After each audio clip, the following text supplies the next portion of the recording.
Hello, friends. My name is Steve, and we're here for another Friday conversation. We'll go around the room and let everyone introduce themselves. The Friday conversation is just like an open topic, open conversation with all of you in the chat. So, Johanna, you want to start us off with introduction? Tell us about you and your channel.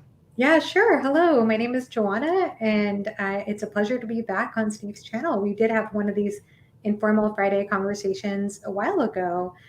So just glad to be here. My channel is called Johanna, and I mostly focus on fantasy on my channel, but I do read other genres as well. Cool. Theo, you want to tell us about your newish booktube channel? Yeah, I haven't been doing this for too long. Thanks for having me. This is my first live, actually, so I'm a little bit nervous. But so I've been watching you guys forever, but this is my first time on one. So my name's Theo. I'm Rekindled Reader on YouTube, and yeah, I've been doing this for I don't know, maybe 2 months now. It hasn't really been all that long, or I guess time is kind of flying if I think about it. But yeah, I read mostly fantasy, a little bit of sci-fi. I'm introducing a little bit of horror and thriller stuff that I'm trying to introduce more and more. But yeah, just happy. I've been lurking in the booktube shadows forever, and I just kind of wanted to get in and start talking about the stuff that I'm enjoying. So so that's what brings me here. Awesome. Yeah. It's always nice when people start a channel. I always watched other people, and then I thought, well, it would be Totally. nice if I just joined the conversation. And Yeah, it yeah. really changed a large part of my free time, because it takes more time than you than you imagine beforehand. It sure does. Yeah, yeah. But hi everyone, I am Jolien. I also have a booktube channel, Jolien Reads. I try to read different genres, but in the end, I always read fantasy. And I'm in the middle of way too many series, so I'm juggling them. So It's a but relatable problem. Yeah. I guess we all know what I'm talking about. But thanks for having me again, Steve. It's always nice to unwind and start the weekend this way. It's Oh, always yeah. a pleasure. Yeah. So, Theo, what from your channel's fairly new, a couple months. What have you learned Yeah. about yourself? What have you learned about yourself during this whole process? Oh man, I had no idea this is what I sound like when I talk. When I first watched myself back, I was like, how do I have any friends at all? Like if this is what I sound like. But honestly, I always thought that's an interesting question. So I always thought I was pretty, outgoing. I was always kind of an extrovert. I mean, I like my me time for sure, as anybody does. But I'm a social guy, and I like to talk with people and that kind of stuff. And talking into a camera is super weird. And so it was almost, I don't know, it was almost like better being able to just kind of like watch booktube videos and like get in on the chats and stuff, because when you're doing it by yourself, it's totally different. I thought it would be a little bit easier, but it really hasn't been. And like Jolene said, like it takes a lot of time, and I have so much respect for everybody that puts out content like frequently and just good quality stuff. It's really, really difficult actually. So yeah, I thought I'd be better, and I just not yet. So anyway, yeah. Yeah. And everyone who's watching, if you're not subscribed to Theo's channel, he has some fantastic content already. It's unbelievable you're new to Oh, me thank because you. your sound quality is really good. You obviously have the awesome background with the cool lights there, and Oh, thanks. So Yeah, nice. I and you just have like some great lights. content already. Some great Yeah, thank reviews. you. Yeah. I'm trying. Yeah, Yeah, the lighting is tough. It's one of those things it's always yeah, really weird to get the lighting right. It looks easier than it really is. yeah, totally. Yeah, Hello, RJ. Hello, Audrey. so many people. Mhm. Yeah. Yeah. Yeah. I think so. You started your channel this year, Theo, and it looks like Yeah, and I know Alex from Tall Guy Reads who's in the Mhm. chat. I think he started like a month or two ago. And yeah, he's I think awesome too. RJ, I think you Mhm. started this year too. So this class of 2022 is Yeah, pretty strong Yeah. class. I'm in 2021. I think Steve and Yolene, are we all three of us 2021? Or I did you think start so. earlier? I was like the end Yes. of the year of 2020, I think, but Oh, it okay, was cool. the 27th of December, so I don't even know if that counts. yeah, Yeah. That yeah. was There like seems to right when be. I started. Mhm. Yeah, there seems to be like little cohorts, right? Like I've been watching the 2020 boys forever, and like all you guys from 2021 too, and then all Yeah, it's very interesting. RJ and Alex have been really good friends on BookTube for me, huge supporters, and go check them out because they're both really, really good. I'm doing a live like reading sprint that I've never done before with RJ. He's going to help me out on that tomorrow. So I just wanted to get a little bit of productivity in first thing Saturday morning for me. So that'll be kind of fun too. But yeah. That's awesome. And, Yeah. Epic is here. Hey, Epic, why aren't you joining us tonight? What's going on? Yeah. And it is funny that one of the videos before I started my channel, they were saying like you get to know people who start around the same time you do, and then you end up befriending them. And I thought, Yeah. I don't know about that. And then it turned out to be Totally totally true. true. Yeah. You just kind of connect with, and then you start to connect with other people. But like Jolien and I and Stacy and some others, we've kind of just like always been a little group. So it's been nice to have people we can kind of relate to. Yeah, I think that's the best part of BookTube, actually. If I was still on my little island, I don't think that I would still be doing it. It's just fun seeing other people and seeing how they evolve as well and how their videos get better. And it's just fun seeing everybody grow. Yeah. Yeah, it's funny. These newer channels, you guys put out such great content that you guys just, kill it right away. And it's like, man, I you know. guys just started and you guys are making me look bad. I know, that's how I feel like this whole cohort of 2022. They're all so good. Yeah. And Madison says, and Theo has the best camera mic setup, so profesh. Right. I appreciate it. Well, to go back to your question, Steve, of like kind of what I learned and stuff, like part of the reason why I did this, and I made I didn't even know the BookTube intro tag thing was like a thing, but I did a little bit of an intro video when I first started. And part of the reason why I wanted to do this was to also kind of experiment with my camera gear because I like photography. I want to do more videography. I'm experimenting with the lighting and the cameras and my lenses and all that kind of thing. And so for me, that was kind of a fun experiment to see like what the hell would this look like even, you know what I mean? So I appreciate that because it's a little bit of effort did go into it at the beginning. So thanks. Yeah. And Johanna, what is it like when people tell you that they've watched your channel and they decided to make their own? How does that? It's like such a weird feeling for me, and I've only been told that a couple of times, but you must have heard that quite a few times. Oh, I don't know. I'm trying to think if anybody's told me that specifically. That would be an honor if that were the case. I know that it's very exciting for me anytime I see somebody who is a commenter on videos suddenly make a channel. That is such a cool thing to see.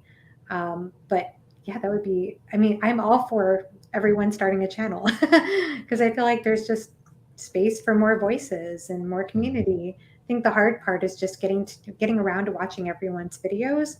I know it's getting harder and harder for me to keep up with everybody's videos these days, but I'm all for more people getting involved in the community. And sorry, I have this balloon here, by the way, making a lot of Party. It was I was at my niece's birthday party, and it was a Disney princess themed birthday party, and she came up and gave me the Snow White one. So nice. This is just floating around me right now. What about you, Steve? So what have you learned about yourself since starting a channel?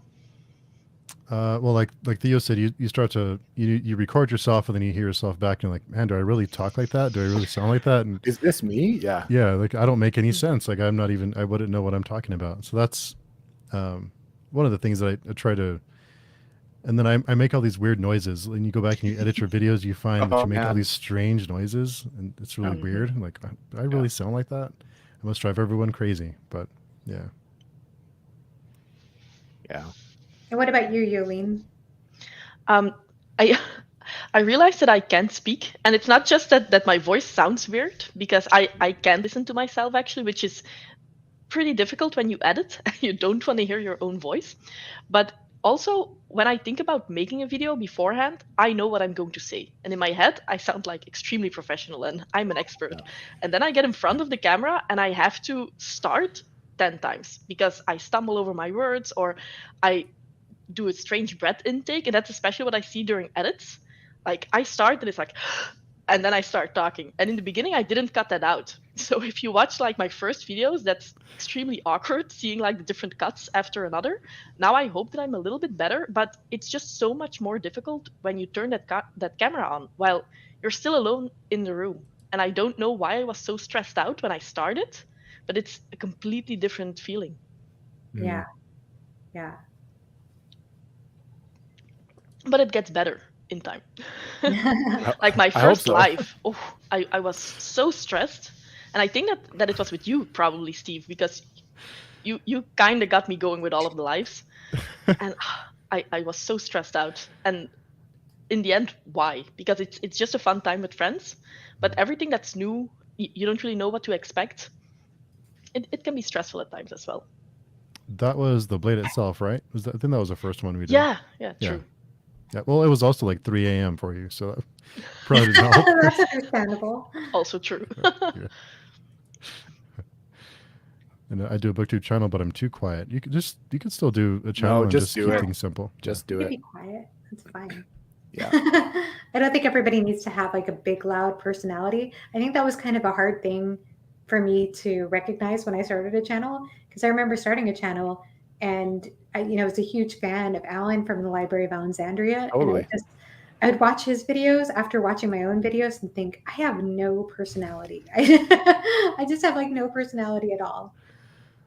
I sort of thought that too. Like in real life, I'd like to think, and in fact, I've been told that I'm a lot more, I don't know, emphatic and a little bit like I'm such a goof in real life, and my actual personality comes out. But on camera, I'm trying to think about what I'm saying. I'm trying to be articulate. I'm trying to remember everything. And sometimes I'll watch a video back and I'm like, I look like a zombie. Like I don't understand why it's not coming through, right? But yeah. But then you adapt. So Yeah. yeah.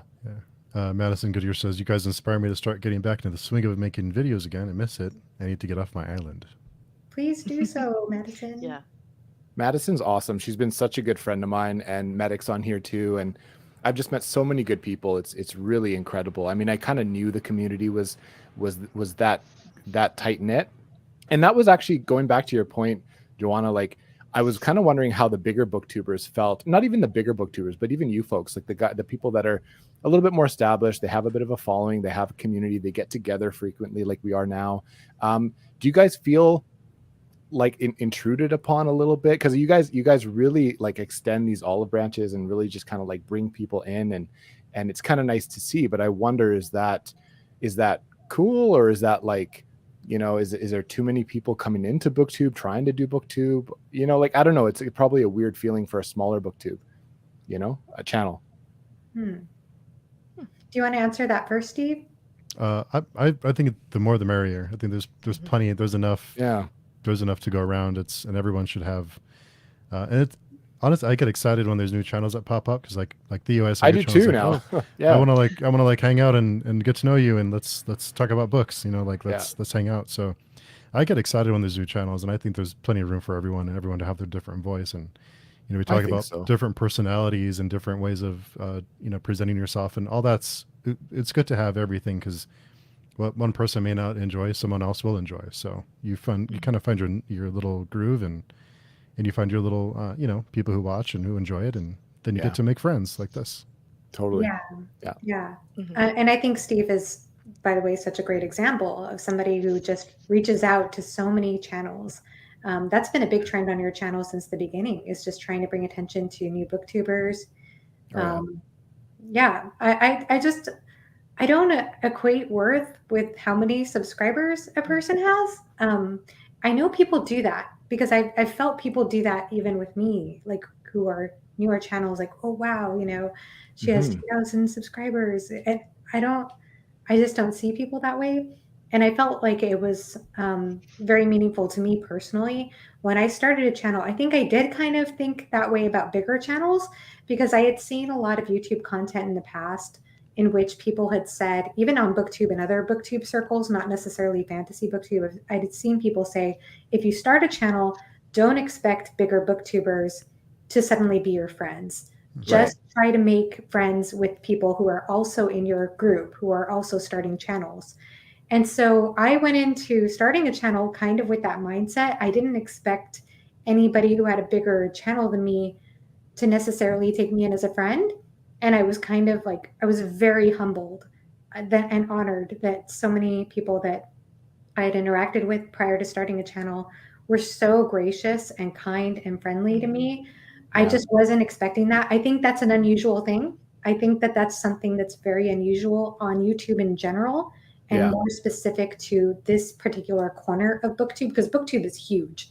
I mean, it is massive. There are probably thousands and thousands of channels out there, even thousands and thousands of fantasy booktubers out there. I think we're Oh just yeah. in one little tiny section of the internet, and we've all found each other. And I think, like, I don't know, I guess I just don't really, I was so humbled and honored and grateful for the way people were so welcoming to me who had bigger channels, that I just, like, I wanted to be like that. I wanted to be just as open to other people. And then it became the case. It's sometimes the case where I'm like that with people who have smaller channels than me, and the next thing I know, they're blown up to be way bigger than me. So Exactly. like Sarah Reeds. Sarah Reeds was I remember when I found her, I was like, oh wow, she doesn't have very many followers and she's brilliant. And then the next thing I know, she has like more than twice as many followers that I have. So things happen. Yeah, Sarah is a good example. I think that's when I found her, she had like 30 subscribers, and I didn't understand. Like, Yeah. she is so well known in fantasy, and she knows everything. She's been Yeah, reading fantasy she's for very such a well long read. time. She's Yeah. very eloquent as well in just discussing everything. And then, like 2 weeks later, I went and looked, and she had already 500 plus. So I thought, okay, she's going to be fine. Oh yeah. Yeah. Yeah. Yeah. Yeah. I've been following her for a while too on my personal channel too, and now obviously with Rekindled Reader. But I remember watching a video and I found out she was Canadian. I was like, sweet, like another Canadian, right? So there's a couple of us now. That's good. Yeah. Yeah. Yeah, she's Yeah, and awesome. like what Madison is saying, that's the thing that I sometimes feel guilty about, because so many people were supportive of me when I started, that I I want to know. try to do the same thing, but there's just so many channels that I have my watch later list, and sometimes it's getting out of control. Like if I have a Yeah. not so busy week, I can keep up, but then there's like 1 or 2 busy days and it starts stacking up. Yeah. I'm Yeah. having that kind of day too. I'm seeing Andrew in the chat and Fit to Be Read. I'm like, I watched your videos earlier today, and I'm Yeah, sorry totally. I have not commented. I've just been super Yeah. busy today. I know. Andrew, I smack my lips too, and it's ridiculous. Yeah, I can't believe how many edits I have to make just for that. It's silly. Ugh. Yeah, and it doesn't seem like a big deal until you have to edit all that stuff out, and then it's such a pain to like Stop doing that. Yeah. get those frames out. Yeah, such a pain. But like Madison commented about, she can't get to all of them. She wants to watch them all, but she can't. She also wants to read. That's that balancing act Yeah. of watching videos, reading, and creating your own, and of course, everything else we want to do. So it's a weird balancing act. Yeah. Yeah. Yeah, it's really, really hard. It really does take a lot more time than one would imagine. I've recently cut back my uploading schedule a little bit to one a week versus 2 a week. And I want to maybe get back to 2 a week again at some point, but I really just felt the need to chill for a little while and read. And I don't know. I think it's fine. Yeah, that was one of the things that kind of deterred me at the beginning, if I can be honest, because I felt like I couldn't, and maybe it's not that I'm not as fast a reader, but maybe I'm just have a busier schedule or whatever. Like there's a lot of things that go into it, but I just felt like I couldn't get through books as quickly as some of the people that I look up to, and I thought, well, how can I contribute as frequently to the value add kind of content that I like to consume? And so I just sort of, this really started for me to be able to document my own thoughts as I go through, to be able to look back on a video, maybe when I pick up the next book in the series and see like what I thought, see what I thought would happen versus what actually turned out to happen, right, with TBRs and stuff. So yeah, for me, I was a little bit nervous to do that, because I didn't think I could get through enough to make people, tune in really. But it hasn't really been too much of an issue. Mhm. People don't really care. Just do whatever makes you happy. So, I agree. Yeah. I agree. Like- People care so much less than you think they do. Yeah, I was kind of shocked about that. I was like, oh, okay. Like somebody, like there was some, I'll watch a video where somebody read, 2 books in that month, and they talk so articulately, so eloquently, so, passionately about this book. And then another booktuber will read like 40 books, and they'll blast through, their wrap up for these books. And I love watching that too. So it just depends. Like it doesn't really matter as much as you think it might. So Yeah, that brings up, I actually asked the question on a recent wrap up, not this wrap up, but my one in, I guess it was my April wrap up. I asked the question, how do you define a good reading month? Because I was seeing a lot of people on BookTube do their wrap ups and said, I had a terrible reading month. I only read 2 books. or I Right. only Is read it quantity? Yeah, yeah, exactly. and I Yeah. thought, is that necessarily bad though? And then people said, I had the best reading month. I read 15 Yeah. books, or, and not to say it's wrong to feel a sense of accomplishment if you read a lot of books. I can understand that. I just Yeah. wonder if that's the only way we're defining what a good reading month is, and how people define that. So it was interesting to me just to hear that. Yeah. Yana, you made a video about might have been almost a year ago now about how your reading speed and you worried about keeping up with kind of the status quo or whatever, and that really was great for me because I felt a lot better about not reading so quickly after that video. So it was one of those like I should stop worrying and just enjoy what I'm reading and not Yeah, worry so much about it. I honestly have the slowest reading speed. I've actually done like online tests before, and I score way below average. And I think I'm somebody who what is it? Sub vocalizes? Is that the word? Where you kind of Yeah. know every word in your mind. I think I'm somebody who does that.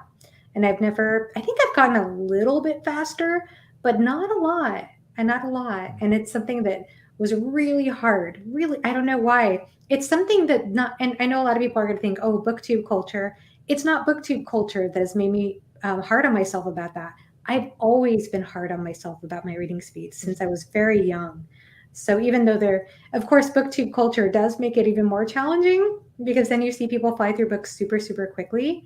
And yeah, it's just a little more challenging for me. If I get through a book quickly, it's usually because I just have more time. Like this week, I had more time in my schedule, so I was able to read a little bit more. But for the most part, I think I tend to read a little bit slower than the average person. But I'm glad that made you feel better, Steve. Yeah, I did. I felt a lot better after that. I thought, well, I'm not alone, so I feel better about it. What about you, Jolien? Is that something you think about how many books you get through every month? Yeah, but I'm a numbers person. I love statistics. I love setting goals, and sometimes that's coming back to bite me because I always want to do like better, and I need to teach myself that better doesn't necessarily mean reading more books, because you can Yeah. read like 50 100-page books and then 10 Malazan books, and what's more. So in any case, the number of books is not really a flawless measurement to see how much you read. I think that enjoyment, of course, is the most important factor. But I always look at my like all of the books that I have bought, all of the books that I still want to read, and I'm thinking I don't have enough time. So many new books are coming out that I want to read.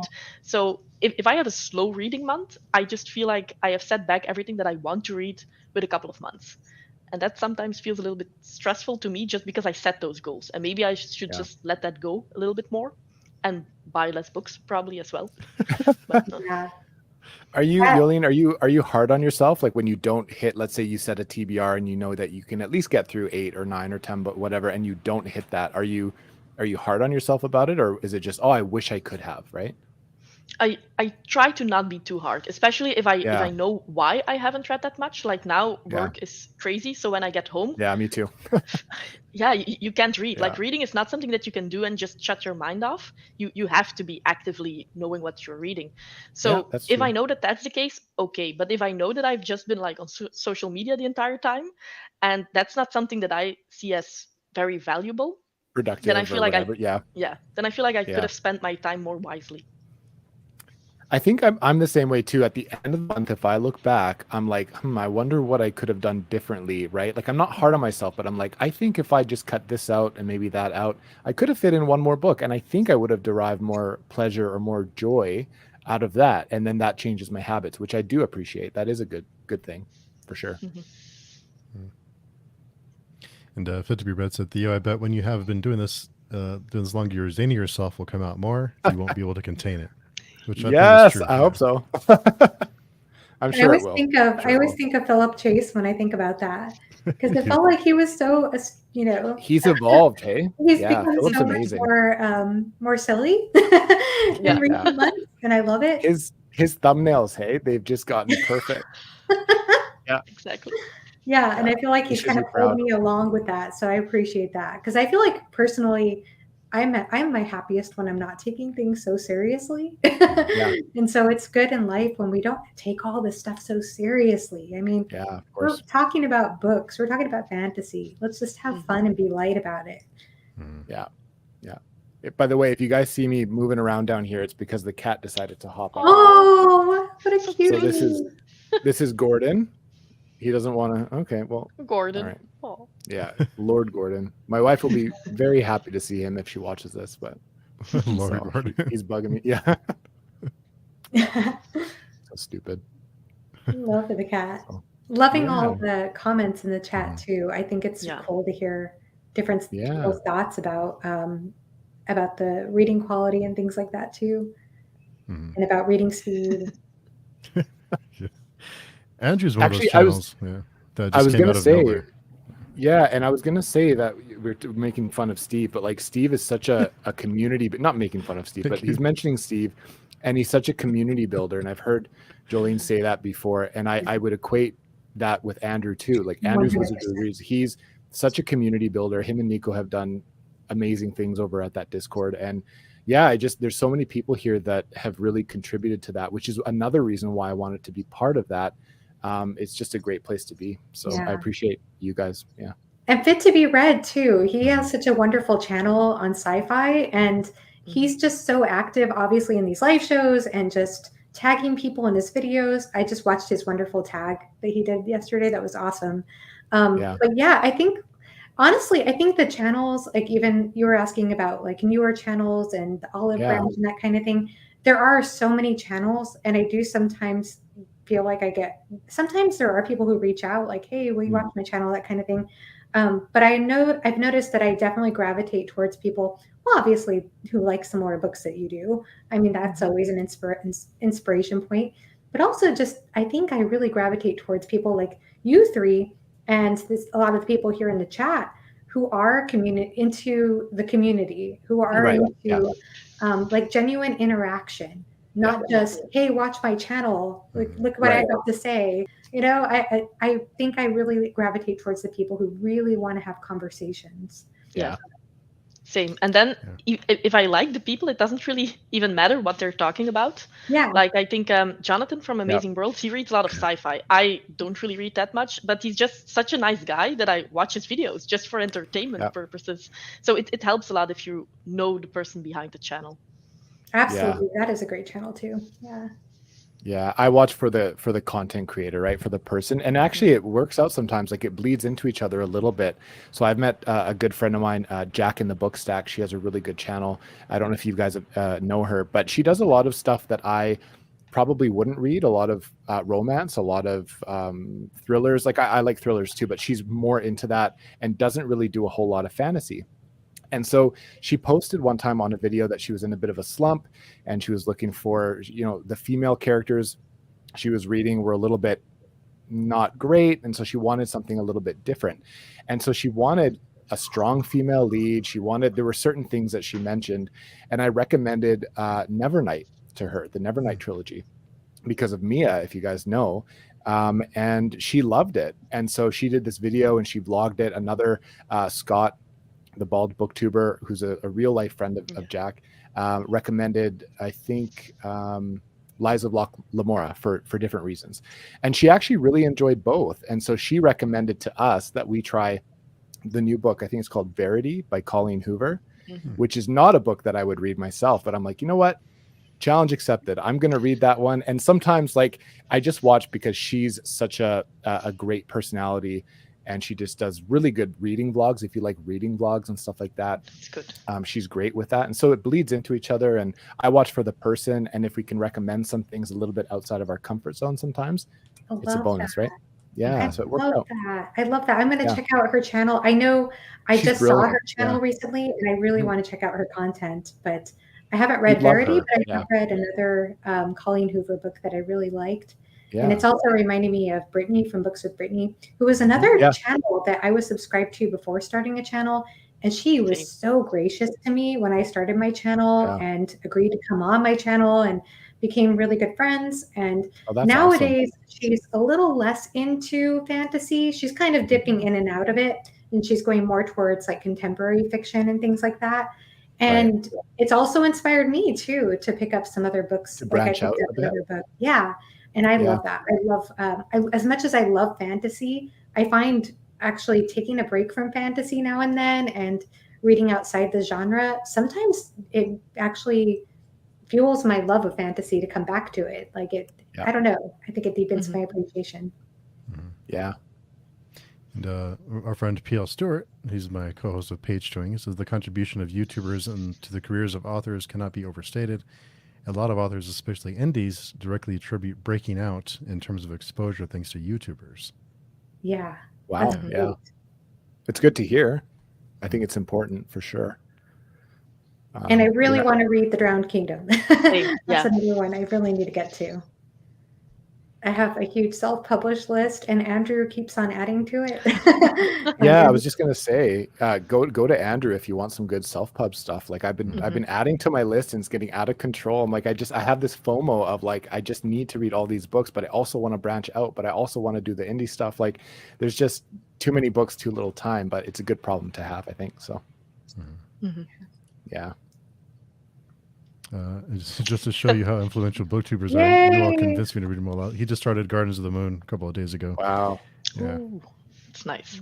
I I'd have like a to lot hear of what he Malazan thinks. content. So am I the only one who has not read Malazan yet? Yeah, Yolene maybe. and I are on the third. Well, Memories of Okay. X are on the third book. Yeah. Okay, so I'm the only one who hasn't tried it. Yeah. I'm a little I read the- bit intimidated. Yeah. Well, I'll tell you, Theo, I started Malazan before I started a channel. And so when I started a channel, I started book 4 around the time that I started a channel. And I'm going to be joining Steve on that chat, I hope, still. You'll still have me with your House of Chains. Yay, I'm excited. And so I have to say, though, as a new channel, Malazan's very challenging because it does take up, I mean, we were talking about reading speed and number of books per month and things like that. I'm not going to say that that doesn't affect me or it didn't affect me, because as a new channel and reviewing books in a 10-book series at books 4 on was very hard. It was very hard. I knew I wasn't getting a lot of views, and not that that's the most important thing, it's not, but it did take up a lot of time and energy, especially preparing my videos for Malazan. So it's a challenge. It's a challenge, and it's one that doesn't need to be rushed, or you know what I mean? Like you could take your time. You don't have to get to Malazan right away if it calls to you. If it calls to you, wonderful. I'm excited for you. I'll follow your journey all the way. But just know it is a commitment. I won't lie about that. Just want to be honest, especially as a new booktuber. Are these books that, and are these books that have to be read within a certain amount of time with each other? Because I know that it jumps around a little bit. So my question really is, if I read the first one, maybe the second one, can I take a couple months in between the next couple books? Like, is that a detriment? Is that good or bad? Or I can answer that just based on my own experience. So the way that I did Malazan is I started Gardens of the Moon in 2019. I did wait a couple of months to start the second book because I wanted to follow a read along. And then I took a long time between books 2 and 3 because I wasn't sure.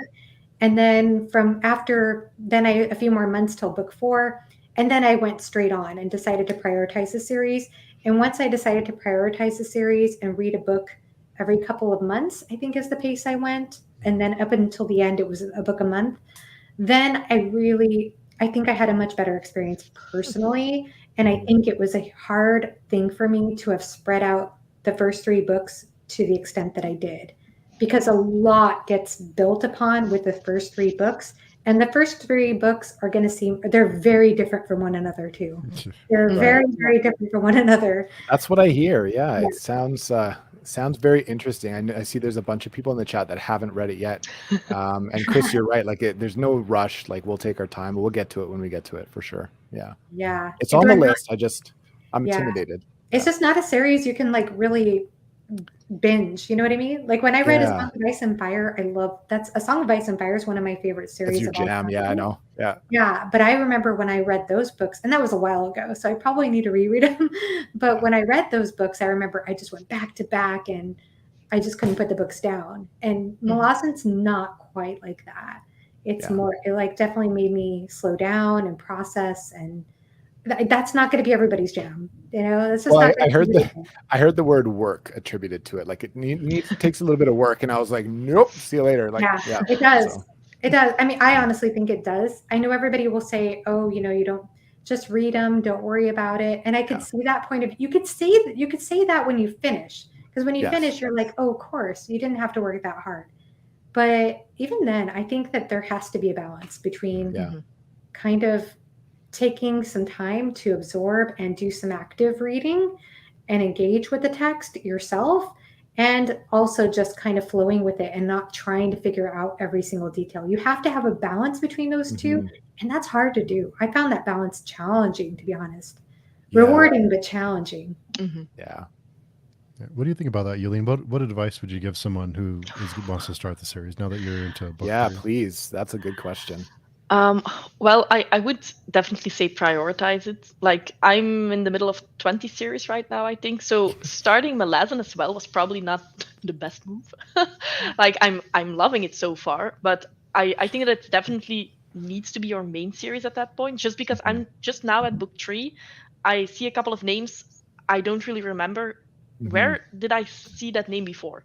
And you have to like go back. So I think if you take long breaks in between, it will get you out of the story, but it will also make it more difficult to understand it, just because there's so many characters, and you can have characters that you don't see for a couple of books. At least that's what I've heard. And then all of a sudden they come back, and you still need to remember who they were, what they were doing, and so it's kind of convoluted at times. And I think it definitely benefits your experience if you do read them closer to one another, and also take the time to like think about it, what it means, maybe make some theories of yourself as well. And if you're wrong, then you're wrong, but just that you have had it in your mind for a while, I should say. And I'll have to say that I know Steve has been hosting some wonderful discussions on his channel. On the first 2 discussions were excellent. I absolutely loved your Gardens of the Moon discussion and your Deadhouse Gates discussion. Your Memories of Ice, when the 3rd book is this Sunday. I already know that. And that is the way to do Malazan, is to have a group and have discussions. Because I know for the later books, I think books 6 on, even though I had already read them, Jimmy from the Fantasy Network invited me on his discussions for those, on his group discussions on his channel for those. And we talked for several hours for each of those books. And I have to tell you, they were some of the best discussions of my life. They were so powerful. They were so amazing. We still talk about them. We feel like bond. I think we have a bond now because we bonded through Malazan. It's like once you bonded through Malazan, you're just friends for life, because it goes so deep, and just exploring that with other people and hearing different perspectives, because people take away different things. It's such a layered series, and there's no, for me personally, I'm not much of a plot-driven reader, and the plot in Malazan is so complicated. Well, I don't know. Sometimes from one perspective, it can be kind of simple. From another, it could be kind of complicated. But for me, I didn't really attend to all the plot things as deeply as other people. And I more attended to the psychology of the characters and the themes that were presented through the challenges that the characters were going through. And for that was what enriched my perspective of the series. But then when I would talk to Jimmy and Philip and Alan, it was just a whole fascinating conversation, just hearing what they got out of it and their perspectives. And it's like we were all just bouncing off each other and getting excited, and the chat would get excited. And so it's just, I think it's like one of the most special things is if you can have a read along and like talk through the experience together. And in fact, I would even recommend, and this is just something I'm throwing out here to you, Steve, I would recommend possibly considering, for maybe books 6 on, possibly considering doing live chats at the halfway point for books on. Okay. Because they get bigger and bigger, the books, and it gets harder and harder. Yeah. I think it would be a little easier personally, but that's just something to consider. So does that mean you'll be there in the meetups to help us out? Yeah, I would love to. I can do that because I do have, like, this is so nerdy, but I do have detailed notes on on books 4 and on. Yeah. So I could pull those up and hang out and see what I remember. Perfect. That sounds like a great idea. Yeah. Mm-hmm. And Daniel Robinson brings up an interesting point. He said, it seems to me like it's easier to get traction on YouTube with books rather than other hobby spaces. I agree with that. I think when you read a lot, you want someone to talk to you about about the books and you want someone to discuss and to kind of bounce ideas off of, or at least hear what other people's opinions are. So I think books are one of those things that you can gain traction easier than other hobbies or some other hobbies. Yeah.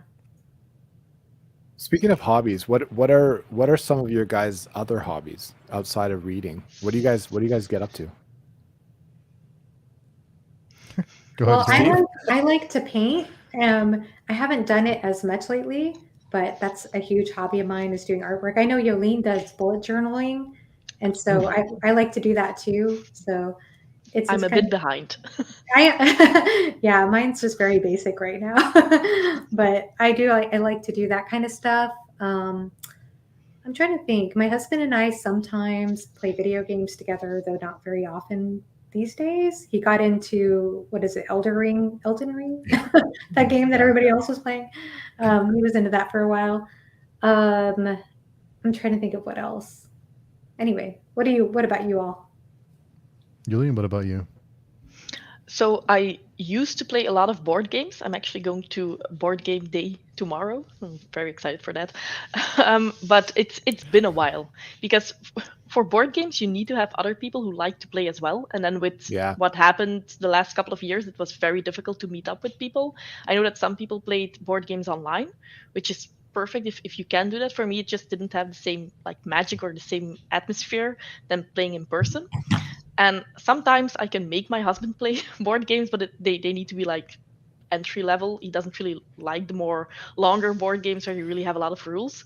So now I'm trying to get back into that now that we can meet up more easily. And besides that, I do have 2 dogs. So I try to do some nice walks with them.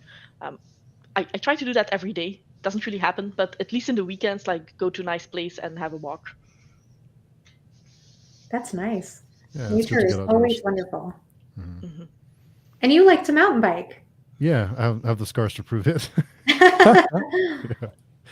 Yeah, I like to get on my bike, and all the open spaces are closed right now because of we haven't got a lot of moisture, so all the open spaces are closed. So I've been running the stationary bike in its place, but yeah, looking forward to some moisture so I can get back out there. Yeah. Do you like downhill mountain bike, Steve? A little bit of every.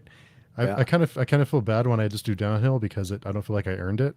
So Lately. I like to go up, Yeah. and then I feel like I earned the downhill. Like you have to earn your fun, and then I can use the exercise. So but, Sure. Yeah. yeah, it's part of the Yeah. journey. Yeah. What about you? What Theo? about What do you, you like to Theo? do? Yeah. I wish I had more time to play video games. Actually, I get consumed by video games for like a month at a time, and then I kind of just stop. But I like to hike when the weather's good. I'd like to do more of that. I like to go fishing. I fish a lot on kind of the west coast. I'm in Canada here, and we have a lot of beautiful rivers, and we have, of course, the ocean. So I fish a lot. I do jiu-jitsu. And other kind of martial arts and stuff, which I haven't been able to do for some time because I have a bit of a knee injury, but hopefully I'll be going back in the next few weeks because it's been months. And I know Jimmy does jiu-jitsu too, so we kind of connected over that very briefly. But yeah, that's kind of it for me. And then reading for the last little while has consumed my time. So yeah, obviously. Mm-hmm. Yeah, it's such a big chunk of your free time because I was just talking to my husband like the other day and I said, I want to buy a gaming PC. This happens every couple of months and I start thinking about it. Like maybe we can have like a gaming setup together. And he said, I think that you misjudge how much free time you have because you can't play games every day. You're reading every evening, you're making the videos. I don't think that you can really put the time in it to actually play video games. Well, maybe that's right. Oh, okay. Yeah. I still vocalize when I read English because English is not my native language. Yeah. Mm-hmm. Yeah. I know Jolien, English is your second language too. Do you find that audiobooks help you with that? Do they help you kind of get into That's a good question. Yeah, it's especially now. So I'm reading Memories of Ice, and it's especially when you're tired. It's a very difficult book to get through. I feel like I'm reading extremely slow with this one, and I just got the audiobook, and it helps because the narrator he can add some things to the sentences that make it easier to understand what Steven Erikson is saying exactly. I must say that with this one, normally I listen to 2 times speed. Here it's 1 time speed, and sometimes I have to go back like, well, what did he say exactly? So it's definitely a more dense book, but usually I like audiobooks a little bit more if it's a good narrator. I think that is probably like the defining factor here. Yeah. I immersion read the Malazan books from book 4 on. I read just visually the first 3 books, and I couldn't go too fast either. But there is a different narrator for books 4 on. There's I can't remember. He's really good though. He's okay. That's mind-blowingly good, because there are literally hundreds and hundreds of characters in Malazan, and I could tell just from his voice which character who was who. Yeah, Wow. crazy. Oh, It's amazing when people can do that. Yeah. And I there's some must very say, good. it can also like change the experience, because after That House Gates, I was thinking like, Malazan, it's such a grim series. So I started reading this one, and everybody has an extremely serious voice. And then I listened to the audiobook, and some people were making jokes, and I was thinking, I did not read that as a joke. I was reading everything extremely grim. So now it feels a little bit lighter, like, oh, okay, some people are actually happy in this series. Okay. That happened to me too, honestly. As weird as it is, there were times in some of the later books where I would because sometimes I would just kind of go off visual reading, and then I go back and re-listen to the audiobook, and suddenly I get the humor. I'm like, oh, I wasn't reading that with the right tone in mind to get the humor or to get the joke. I don't know. So I guess I could help with that. It is. I didn't pick up on the humor at first either, and especially in Guardians of the Moon. But once after the meetup, there was some talk about the humor in it. And I didn't catch that, so I tried to pay more attention to it and kind of get more into the groove of what not be so serious all the time and try and get the humor too. So that was one of the things that helped me with the discussions is to find the humor in that series that I didn't notice at first. Was that simply how you were reading it, or was that the preconception going in, knowing that what this series was kind of about? That's a good question. I think it was probably both. I think I think I expected it to be like a no nonsense kind of thing, but there's some very funny. Because that's how I would think right now if I were to pick it up. That's exactly what I would think. So I might miss that stuff too, to be honest with you. Very interesting. There's a lot. The nice thing about Stephen Erickson's writing style in Malazan, I think Philip Chase said it so well at one point. He said that he has a lot of range, and I totally agree with that. So I don't know. Have you ever read Abercrombie before, Theo? Yeah, I read the first Law trilogy, and I have some hot takes on that, actually. Oh, I think I did hear your hot takes on that. I have an unpopular opinions video where I talk about that. I didn't hate it, but by all means, like I didn't hate it, but it wasn't really my jam. I was left kind of being like, okay, like that was cool. But man, is he a great writer? Like he's an excellent writer, and so I have to give credit where it's due. It wasn't exactly my cup of tea, but man, it was very well written. Yeah. I do love Abercrombie, but I think his writing style, I'm glad that you recognize that about his writing style. Oh, yeah. I think his writing style is so consistent. Every single book, it's like, Abercrombie's writing style. He has a certain rhythm to it. He has a certain cadence to it. Whereas, like, funny, sorry, go ahead. No, go ahead. Sorry. Oh, no. Yeah. All I was going to say is that whereas with Stephen Erickson has a way to shift. So suddenly, and I think I felt like I caught this more. I honestly was like you, Steve. I don't feel like I really quite caught the humor in the earlier books as much as other people maybe. But I feel like especially in book, maybe a little in 4, but mostly in book 5 on, then I don't know, maybe I got used to his writing style. I started really finding a lot of it very funny, a lot of banter. So he has a way of kind of mixing around between like banter with soldiers, and it has like a certain quirkiness and humor to it.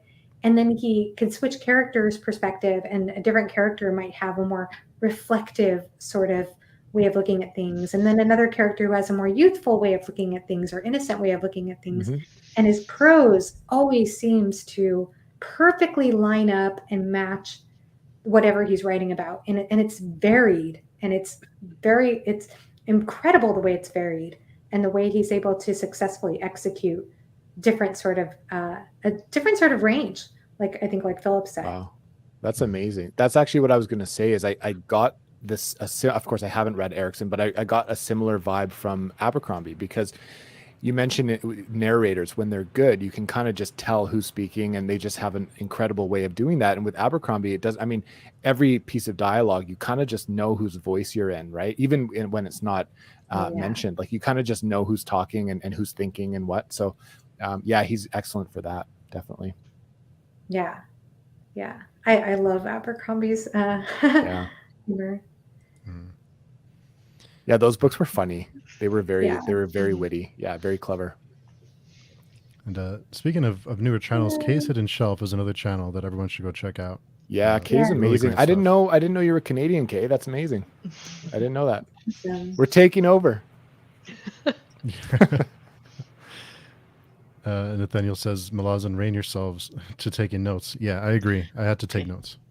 I was a note taker from Malazan too. I Yeah. need to start. Yeah. I know people say you don't have to do that, and I guess some people don't, but I don't know.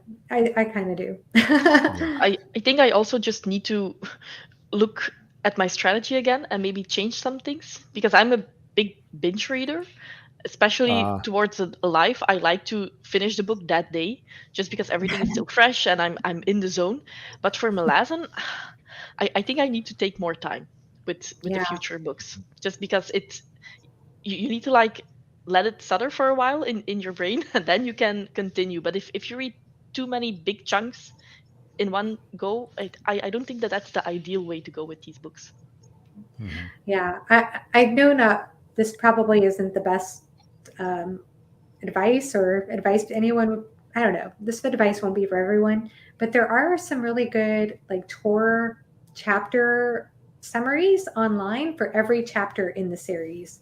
So if you ever want to go back and read a chapter summary from Tor, it's like there's a chapter summary and then a couple of people who were reading the chapter give their analysis of the chapter.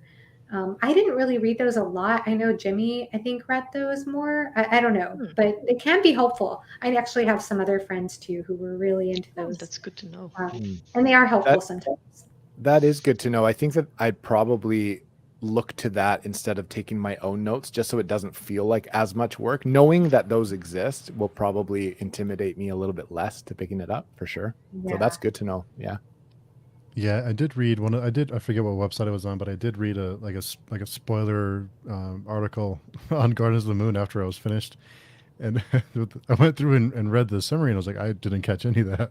Oh, really? So, yeah, I felt Yeah. totally lost. But thankfully, we had the Actually, discussion. yeah. So That's completely fine. Yeah. I kind of, and there's also a podcast too, 10 Very Big Books podcast, where they also do the same thing. They kind of give you summaries of sections of the book. So it's not chapter by chapter, but it's kind of like summaries of sections. And then they talk as a group what they thought about the book. And they're very good. A lot of people rely on that podcast quite a bit. I did follow that podcast for books 3 and 4, and then I kind of I got tired of all the extra work, honestly. But yeah, I kind of felt the same way too as you, Steve, because I remember in the Memories of Ice one, I listened to the podcast for that, and they were talking about what happened and this happened. I'm like, really? That happened? Shoot, I think I missed that. There's a lot to take in. yeah, it's a lot. Yeah, and hearing your passion for that series is what made me want to start it. So Thank you. glad I we hope did. I feel so bad. I'm always telling people, I'm like, I don't recommend it. I love it and I don't recommend it because it's just one of those things. It's hard to, I know I can understand why it's not for everyone, I guess. But it was very powerful for me. I can say that no other series or book I've ever read has made me think more deeply about our world and my life and my place in it. Yeah. Especially, I think, well, I don't know, it's hard. They're all good. But I just felt like it got better and better for me as I went on in the series too. Yeah. Funny series. Yeah, I was gonna call you out on that. Is that real? Like, are you being serious? That's crazy. I think so. Well, it's at the very least 20 if I also count the ones that I'm on track with. So I'm waiting for the next publication. I think if I just count the ones that I can continue with, it might still be 20. I don't know. Wow. I need to do another count. But some of these are so long, like Malazan. I'm going to probably be reading it for the next 2 years. So it takes a while. I feel like in all of them, I do make progress in due time. But maybe I should like prioritize some series so I can finish them instead of like reading one book every once in a while. Yeah. And Jolien, I heard a rumor that you're going to be starting Song of Ice and Fire in January, or at least 2023. Yes. Is that correct? Yes, 2023 is going to be the year of rereads for me because I'm also going to, well, I plan to finish The Realm of the Elderlings this year and then also Wow. reread that one. So those two I definitely want to reread, especially because A Song of Ice and Fire, for me, it's still my number one series of all time. But I read it over a decade ago. So I want to see if I Here. still feel the same way. I think so. I would be very surprised if that's not the case. But now I really gravitate towards very character driven stories, first person, one POV. So A Song of Ice and Fire is very different. And I just want to see why I still love that series so much. Yeah. Yeah. I'm planning to do that too. I'm planning to reread A Song of Perfect. Ice and Fire along with you. Yeah. But it's the same thing. I gush about it because I have the best memories of it, but Mhm. it was over 10 years ago for me now. So I'm like, am I going to feel the same way? Now I have no idea. And I know a lot of people consider it problematic. I wasn't as Mhm. I wasn't as discerning about problematic elements back when I read it. So I Same. don't know if that'll be different for me now, but I don't know. I think Martin, have you ever read it, Steve, by the way, A Song of Ice and Fire?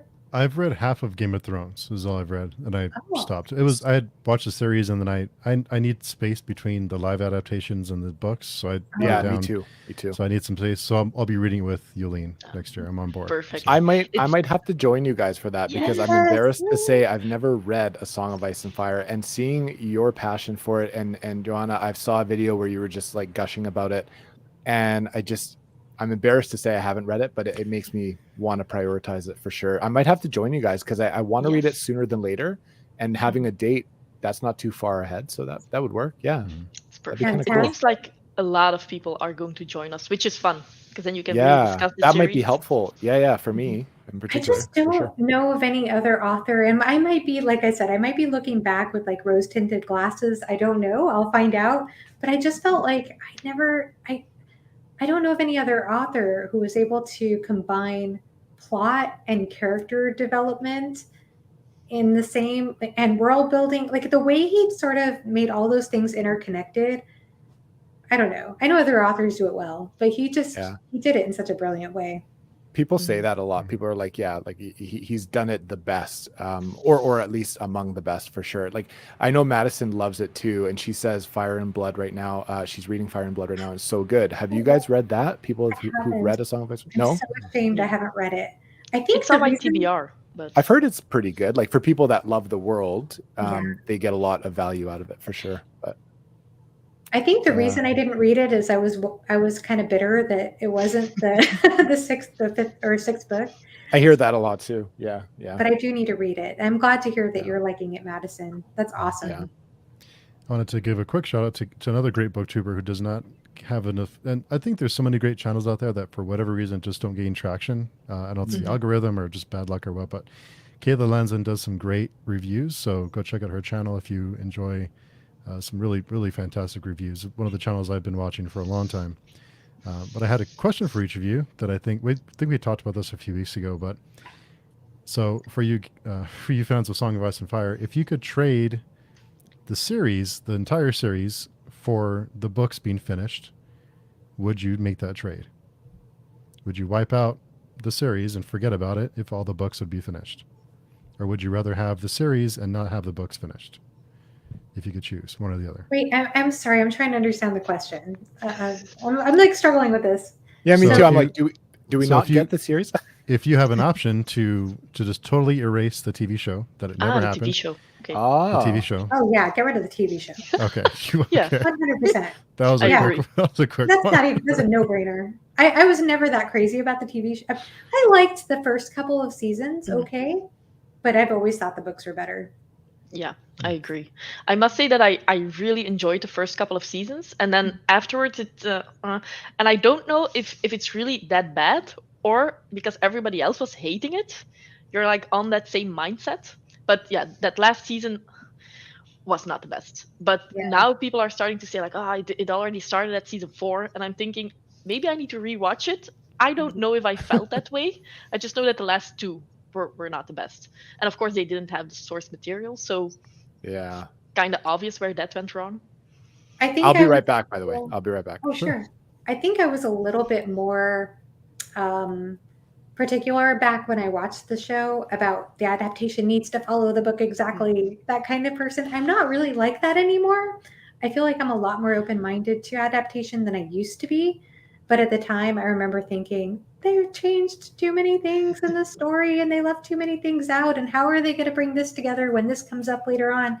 And so I remember kind of getting hung up on those details when I watched the show. But the casting has always been phenomenal. And even in the last season, there were a couple of episodes, I think the first episode maybe, that I thought was really good. So I mean, I don't think it was all bad by any means, and I appreciated having the show. But yeah, I definitely preferred the books always. Yeah. Oh, quick decision there. I did think the show was pretty good until the second half of season 7. You can tell when they ran out of. It's like they ran out of paved road and they went into like a dirt road, like a really really rough dirt road. You can kind of tell the difference. But I thought the show was pretty good for a long time there. I thought they did a really good job.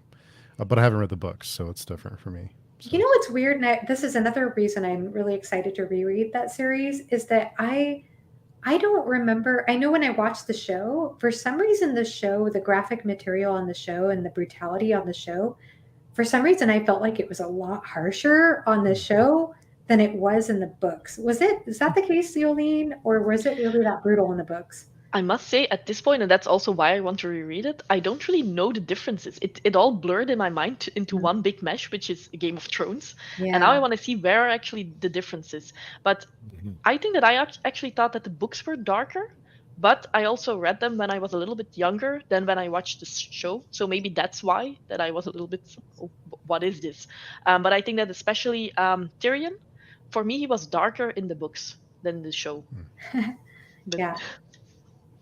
I see Madison is saying, you're forgetting the books are brutal. Okay. Well, I guess I'll find, and that I have the same problem, Jolien. I have the same problem every time I watch an adaptation. I'm not anti-adaptation by any means, but every time I watch an adaptation, it blurs with my memory of the books. Yeah. Every single time. So every time, I know the protocol everybody prefers, and I do too, is to read the book first, then watch the adaptation.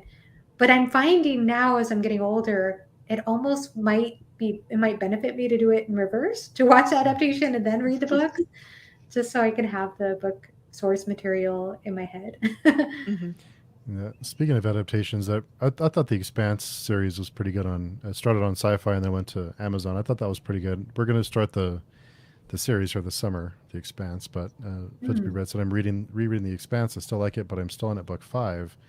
Doesn't help that I'm reading the similar and a little better Final Architect series. Yeah. I was just thinking about that today, and especially because of your channel, Fit to Be Read. There are so many sci-fi series I want to read right now. And I did read the first book in The Expanse and liked it. I liked Leviathan Weeks, but even though I really liked it, I still think about the book too. I think it was really well done. And at the same time, it wasn't quite on the level that makes me want to continue the series as much as I want to start like Sun Eater and and the 3-Body Problem. I know Alex, who was in the chat here a second ago, he's been really getting me to want to pick up those series lately. So yeah, it's just so much good sci-fi right now too that I feel like I'm not getting to. Hey, Yoda, how's it going? I'm going to be prioritizing the Sun Eater soon. I hope. Have any of you guys read it? I haven't. At all? I want to so badly. I want to so bad. I know. I have all of them. About it. I know. Yeah. Soon. I am really struggling.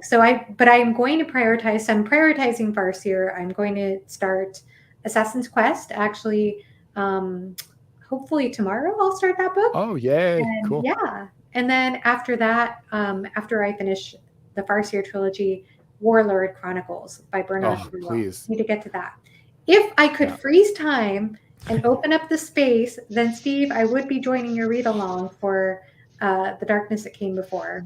I would be joining you for that. Yeah, I feel like such a horrible person because I'm always like, Steve, I'm going to join you, and then I just never mind. Yeah, we like to, and Jolien and I have talked about this. We like to have our reads as very casual. If you can't make it, or if it's not for you, no big deal. It's real laid back. It's tough to keep up. So of course we're disappointed, but Yeah, it's one of those things. I've heard so many good things about it though, and hearing your praise for it too. It just, I have fear of. I do have FOMO about it, but I'll get to it eventually, hopefully. So We'll figure out how to freeze time one of these days. And we'll yeah, get all the books in. that's the superpower that I want more than anything. Everybody Yeah. wants to teleport. I just want to be able to freeze time, so I could read everything I want to read without aging, of course. I could do all the things I want to do all the extra hobbies I want to do. I would do that. And Jolien, we have a question for you from Nathaniel. Is there any community of writers, the Nederlands Vlaams, it might be mispronouncing that ought to be translated into English? Well, that's a difficult question because I think it was over a year ago, and I went into a Facebook group with a lot of Dutch people, and there were actually quite a bit of Dutch fantasy series that I don't think have been translated, but I don't read in Dutch, so I haven't picked them up yet. Some other authors that I actually don't know if they have been translated because they're quite well known, so maybe they have. But Willem Elschot is one that I really liked. He was from I think that he was born in the 1800s, something like that, and he wrote a lot of more criticism on structures, social structures, which I really enjoyed. And then Harry Mullish, which is I think that one is actually translated. But those are more like general fiction stories and not really fantasy ones. I should probably look into that a little bit better. Madison, I was never able to catch the humor in Malazan. So interesting to hear Thanks to that highbrow. everyone's missing it. Oh, Yeah. I don't think it's highbrow. So At least crazy. in the later books, I remember it better. It's kind of the opposite. It's kind of lowbrow. Some of it's kind of raunchy, honestly. And Chris says, I would normally never take notes, but I did for my recent read of The Shining. It transformed my reading experience. That's interesting. I love The Shining. Maybe I should take notes. Yeah, I started doing that recently, just taking notes, jotting notes down. It helps me because I think we read things and we think, oh, that was great. And then the next year, like, what happened again? You forget. Right, So for sure. Yeah, of I had course. to write my thoughts down. I'm a tabber, so I tab up the heck out of books. I still need to. I just finished Fight Club today, and I'm reading this with Angie, Bookaholic Brown Nymph. Cool. But I just tabbed up the heck of it, and I need to go through on Discord and just kind of type out what I thought on those tabs. But did you like it? Because I know that you didn't really like the movie, right? I didn't like the movie, and I need to know. So here's the thing. I think that this book is very well written. I think that the author has a very strong authorial voice. I think that the themes are really well layered into the story. I think the construction of the narrative is very well done. It's very, I think from a writing perspective, I have so much admiration for what this author did, but I hate the story. I think it's disgusting. It left me with a foul. I just didn't like it. It wasn't enjoyable. Yeah. No. I actually hated it. Yeah. But I didn't like it. The writing didn't gel with me at all, but I appreciate what you just said because I can tell that it was very deliberate and it was very structured and it was like I can tell what he was trying to do. It just didn't really fly for me. So yeah. I thought the writing, like I said, I was actually really impressed with the writing. I think it fit the tone. I think it fit what he was doing. It fit very well. Yeah. But and I know people say the movie's better.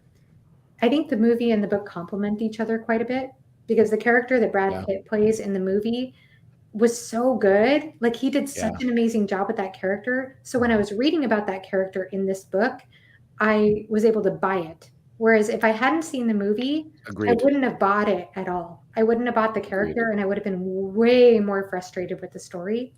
But I think the reason I don't like the book or I shouldn't say I didn't like it because obviously I have a lot of positive things to say, but I think just the overall, I have so many negative associations with it because of just, it's like the Limp Bizkit kind of era in time that I just don't like. I don't like that time. I don't think it was supposed to be an enjoyable book, but I think maybe what it was trying to do, I think it probably did that. So if you even, notwithstanding the fact that you didn't enjoy yourself with it, I think you can probably appreciate it maybe even more than I did for sure. Because I can tell that it was good. It just wasn't, maybe it wasn't the right time for me.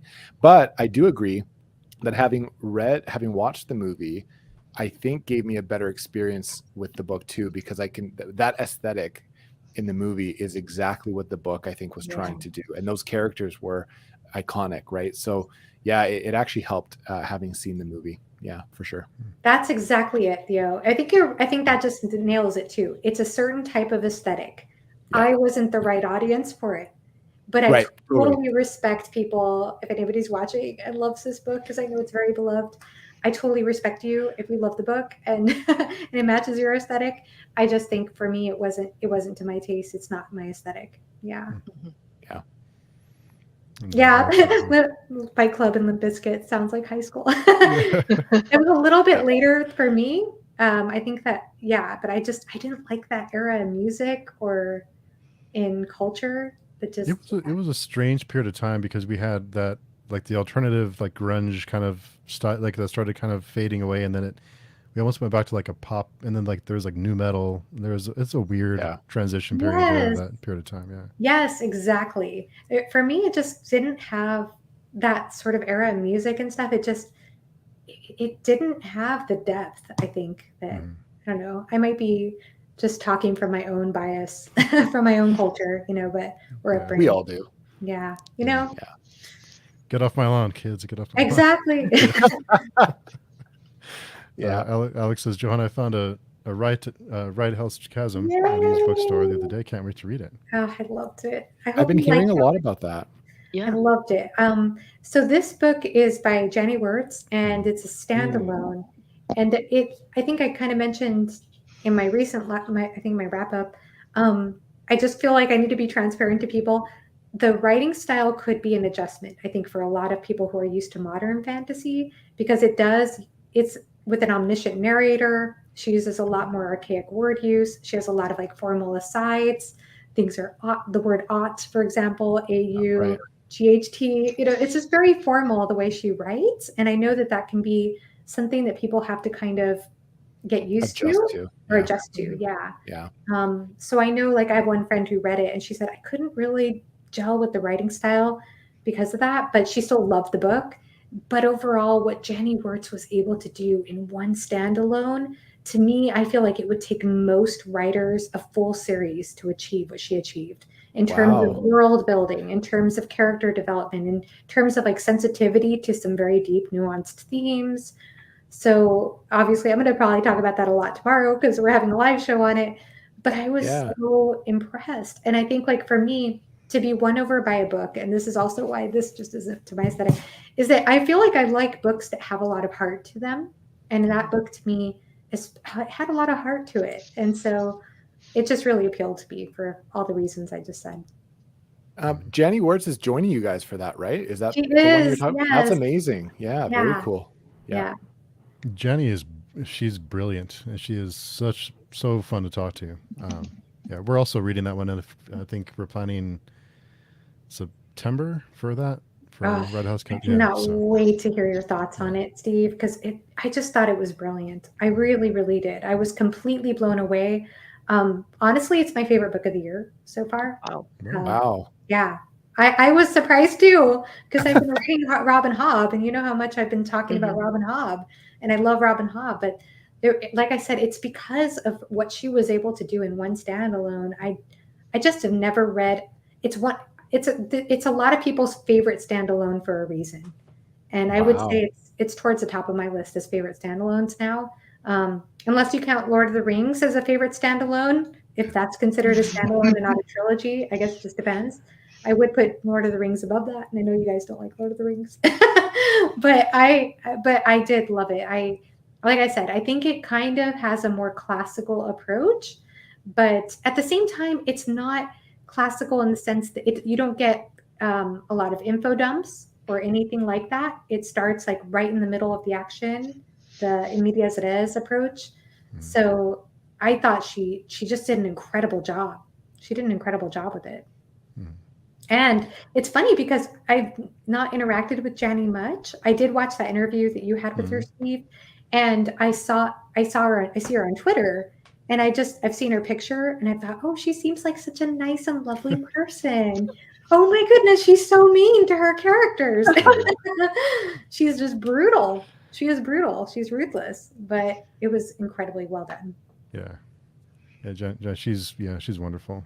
And Shad says only 20 series. I think I'm in the middle of 40 to 45 to 55. Wow. I need to hear more people say something like this because a couple of days ago I was counting my physical TBR, and it was close to 200 books, and everybody on my Discord was like, I don't know how you do it. And then one person, Jeroen, he had 2,000. So I thought, like, Wow. I'm fine. I'm fine. So when I see like Shad's comment, I think, okay, 20 series is okay compared to 55. So Yeah. Wow. You know, I think I did have a high number for a while, and then I just decided to execute a bunch of series. I'm like, no, I'm not going to continue that. So now it's just down to what are the series I'm reading right now? Obviously, Farseer. That's a priority right now. I'm trying to get through the first 4 Dune books. I've read the first 2. I need to read the 3rd and 4th book. And I'm trying to read some of the City Watch books by Terry Pratchett. And I think there was another one, but I can't remember. But, oh yeah, the Abercrombie books. I need to start the Age of Madness. So that's about it. We're starting that July, Jolien? I think in July we are reading the collection of short stories. Oh, Sharp Ends. perfect. Yeah. And then in August we're going to start Age of Madness. Yeah. If I could fit it in, I'll try to get to Sharp End. I seem to be a book behind you guys with the First Law books, but it's hard because I already do have a couple of books planned for July, but I would love to get to that too. Now, if you want to join, we can always postpone because we did take a break just because all of us were a little bit like, we need to take a break from First Law for a while. So we can always start in August. It's not a problem. Yeah, okay. no big deal at all. Well, we'll figure that out then. That'd be awesome. Perfect. Yeah, let's talk. So Yeah. After reading To Ride Hell's Chasm, I was thinking, I need to figure out how to get that on my TBR now. Honestly, I need to read more Jenny Wirtz.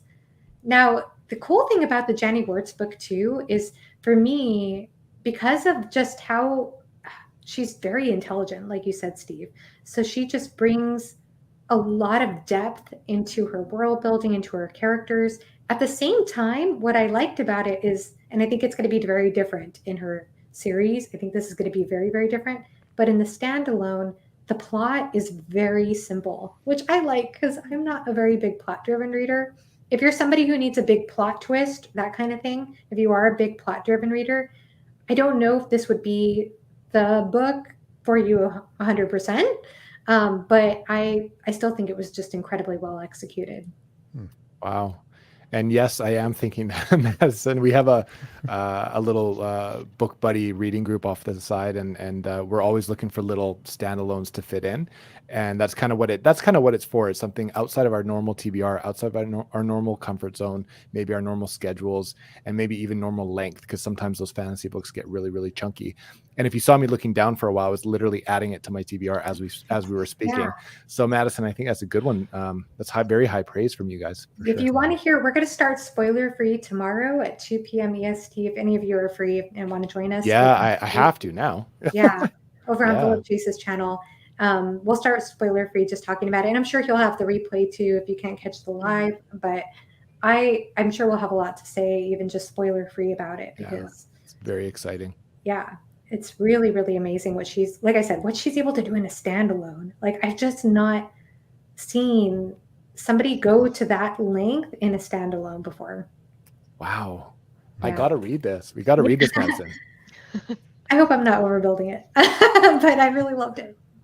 Anyway, you can blame me. Looking forward to that. I think it's a big book, right? Johanna, it's like 1,000 pages or something. No, it's not. Oh. It's I should look it up. I think it's like 800, or it's actually not that long. That's the thing. It's like, it's really not that long. It might take a while to read, like I said, just because of the writing style being a little more formal. But it's actually really not that long. But Okay. Goodreads says 700. Yeah. So I don't know. Who knows? Oh, are you looking at? Let's see. Am I the only one who thinks that's long? 672 pages. Oh, Yeah, that's that's like an afternoon. Too bad. Yeah. That's not Isn't too it funny? bad. Yeah. I have heard a lot of people though say that they did have to like I said, just the prose. And nobody ever says it's poorly written. Everybody says it's really well written. It just takes an adjustment based on, like, if you're used to Abercrombie or, a writing style like that. And Eric just finished Thousandfold Thought by R. Scott Baker, and he says fairly certain Baker has no humor. There's very little humor in.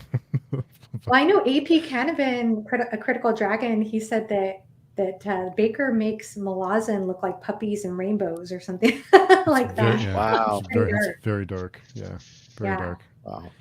Madison says, Because a lot I've of never. people will say, because a lot of people will say, I mean, I know you all, do you still think Malazan is grimdark at this stage? Just curious. Jolien, I felt like, well, this book is not as dark as That House Gates. I still think that like one of the POVs of That House Gates made it grimdark for me. I think that this one is no longer as dark. Maybe the audiobook also helped like reshape my opinion, but I would still call it grimdark probably, just because. But it depends what you mean with grimdark, of course. But everybody's definition is a little bit different. But if Joe Abercrombie is grimdark, with the humor, it feels a lot lighter for me than this one. Yeah. So it's just I think that a lot of grimdark fans would probably like Malazan, and a lot of people who don't like grimdark at all, who think that it's just too dark for them and they don't like to have that explicit content, would probably also not like Malazan. So because of that, I would just put it in that category. Yeah. Yeah, I was just curious about it. It's interesting because, and we should probably have a whole discussion about this sometime. I really would love that. Maybe I can invite you over. But yeah, for me, I think grimdark has a lot to do with where you land. I think it does have to do with like everything that you two described in your wonderful grimdark videos. Shout out to you two and your videos on grimdark. They were both fantastic. But I think like as somebody who finished the 10-book series, I think because, and of course, without giving away spoilers, I think because of the themes of where we land and what we're saying through the themes, or what he's saying through the themes, I think that that's what keeps it from being grimdark for me personally. Even though there are things in the Malazan series, like book 9, for example, darkest book I've ever read in my life. Far darker than anything Abercrombie ever. Abercrombie looks like puppies and rainbows compared to book 9 of Malazan Book of the Fallen. But at the same time, the difference for me is that in Abercrombie, the world is against the people in it. Like the world is set up for people to fail over and over again. Like, everybody's gonna like fail in Abercrombie. It's just, how is it going to happen? That's the enjoyable, humorous part of it. But in Malazan, it's different. It's different. I can't give away how, but it is. Yeah, and I think that that's a good point. Like, I don't know how it ends. Yeah. And somebody asked me about the Song of Ice and Fire, if I would consider that grimdark or not. And then they also mentioned, but we don't know how it ends. So depending on the ending, it can be grimdark or not. So I think that that's an important point. I think so too. Because that's another thing with the Song of Ice and Fire. It's like, man, we don't know. It could go either way, huh? And it's pretty cool. I still think, by the way, if anybody's like, I can't start a series, I won't. It's not finished. It's still worth it. It's still worth it. Do it anyway. And Madison said, I've never actually read Sharp Ends. If you want to read it and discuss it with us, Madison, you're awesome. You're Definitely. Yeah, I've heard kind of mediocre things about Sharp Ends, but then I've also heard, well, we all know, I don't know. If you love Abercrombie, though, it's probably not going to be that bad, for one. But two, I think it does tie in pretty significantly into the Age of Madness trilogy. Yeah. I'm not the biggest fan of short stories in general, just because I need to have a little bit of build-up. Yeah. But because it's tied into a world that we already know, I think that we see some characters that we've already heard of at the very least. It's going to be a different experience than just a short story that's completely on its own. So I don't really know what to expect. Yeah. Chris says, Empire Trilogy is my favorite set of books of all time. Wow. Haven't reread them in years, but they are special to both me and my wife. Wow. Have you read that one? I haven't. Is that the Jenny Words one? I think Am so. wrong? It's together with Feist, right? Yeah, I think so. Yeah. So I think I'm going to imagine, based on just conversations I've had with Janny on Twitter, that her series are a lot more complicated plot-wise. but at the same time, she'd said that to write Hell's Chasm, she's clearly very proud of that work. And she said it is a good taste test for her writing for some of the more complex That's good to know. series. Yeah, that's good to know. And it looks like, Theo, you broke the first rule of the little reading group. Sorry, dude. Not talk about the little reading Sorry, group. dude. Yeah. Uh, We had a good thing going, man. Yeah. Oh, yeah. It's all blown now. Timothy asks, has anyone read Tigana? I have the ebook. It's on my shelf. I haven't. I really want to. Yeah. It's by Guy Gabriel Kay, right? Yeah. Or Yeah, and I think he's Canadian too, just FYI. So. Yeah. As Very- is Steven Erickson, by the way, right? I think Yes, so. he is. That's true. Yeah. He- Oh, you're welcome. Yeah. So, yeah, I really want to read Tigana, though. Me I have too, a couple of yeah. friends who, well, including Sarah Reeds and Diana in the Nook, who've read Tigana and did just Yeah. amazing. They all liked it, right? Sarah liked it, I Oh, think. yeah. She loved it. Jake Bishop Oh, loves he's the Gabriel biggest fan Kay, ever. right? Yeah. I wonder if Tigana is a good starting point, though, because I haven't tried him. I asked him, Apparently it's very good, but I also don't want to be let down for his other books. yeah. Like if Tigana is so good and everything else is a little bit different, I wonder where I'd land, right? I haven't gotten to Jake's most recent video, but I know Jake did another Guy Gabriel Kay review today. I think Yeah. Under Heaven, is that something about heaven? Mm. And he seemed to, I could tell from the thumbnail he was pretty Right enthusiastic. away, yeah. I haven't gotten to he's watch awesome. it yet, but I probably will. Mhm. But I really want to watch. I really want to read Tigana. Yeah. That might have to happen this year. If anybody, if you, Theo, or if you want to, If I have some people to read it with, yeah, I've heard way too many good things to keep it on the shelf too long, for sure. Yeah. I think that would be a fun one to discuss. So Mhm. Yeah, You it would. guys- I think it would be. You Yeah. guys know my kryptonite, and Buddy reads. yeah, Same. that's the thing about these discussions. Next thing you know, you're in like 10 different buddy reads. I've added like 5 books to my TBR since we've been talking, so it is what it is. Yeah. Joseph or J.R. Carroll says sometimes you just have to break stuff. Yes, indeed. Indeed. Yeah.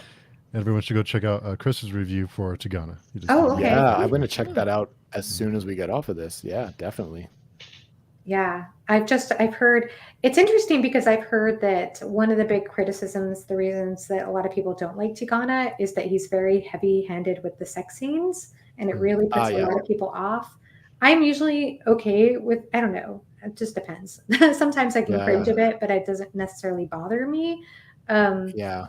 But I really liked Sarah Reed's her review because she actually talked about how the sex scenes really, they were actually integral to the themes in the book, which I thought was really interesting. So it made me think I could definitely be more forgiving of that, especially if it has like a certain purpose. Whereas For I think sure. that other people were saying it doesn't have a purpose and it shouldn't be in it. So I think that's cool. I don't know. I'd be curious to see what he does with it. The Riftwar Saga, which comes before the Empire trilogy, is amazing, not to be missed. Definitely should be read before Empire. Dang, that's just amazing. Because, honestly, I'd never heard of Janny Wirtz until this year, I think.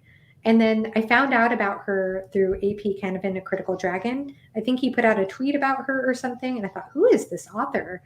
And the next thing I know, everybody is talking about Janny Wirtz. And and the people who have been longtime fans have said that, yeah, like I guess she's been a favorite author for a lot of people for a long time.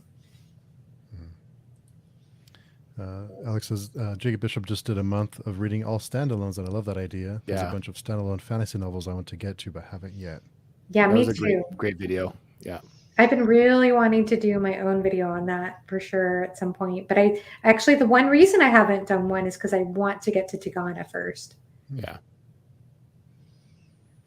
And Joseph says, if you're trying to get into sci-fi, Expeditionary Force is awesome. Book 14 just dropped. Wow, That's a long Wow. series. It's a long series.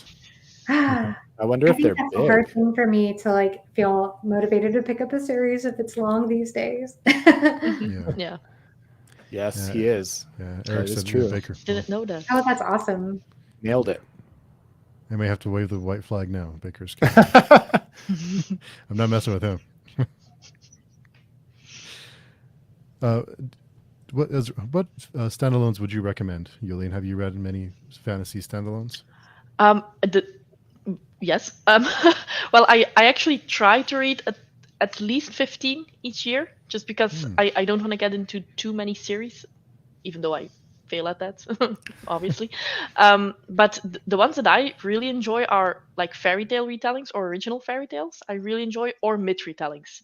So last year I read The Witch's Heart by Genevieve Gornichek, which is a Norse myth retelling.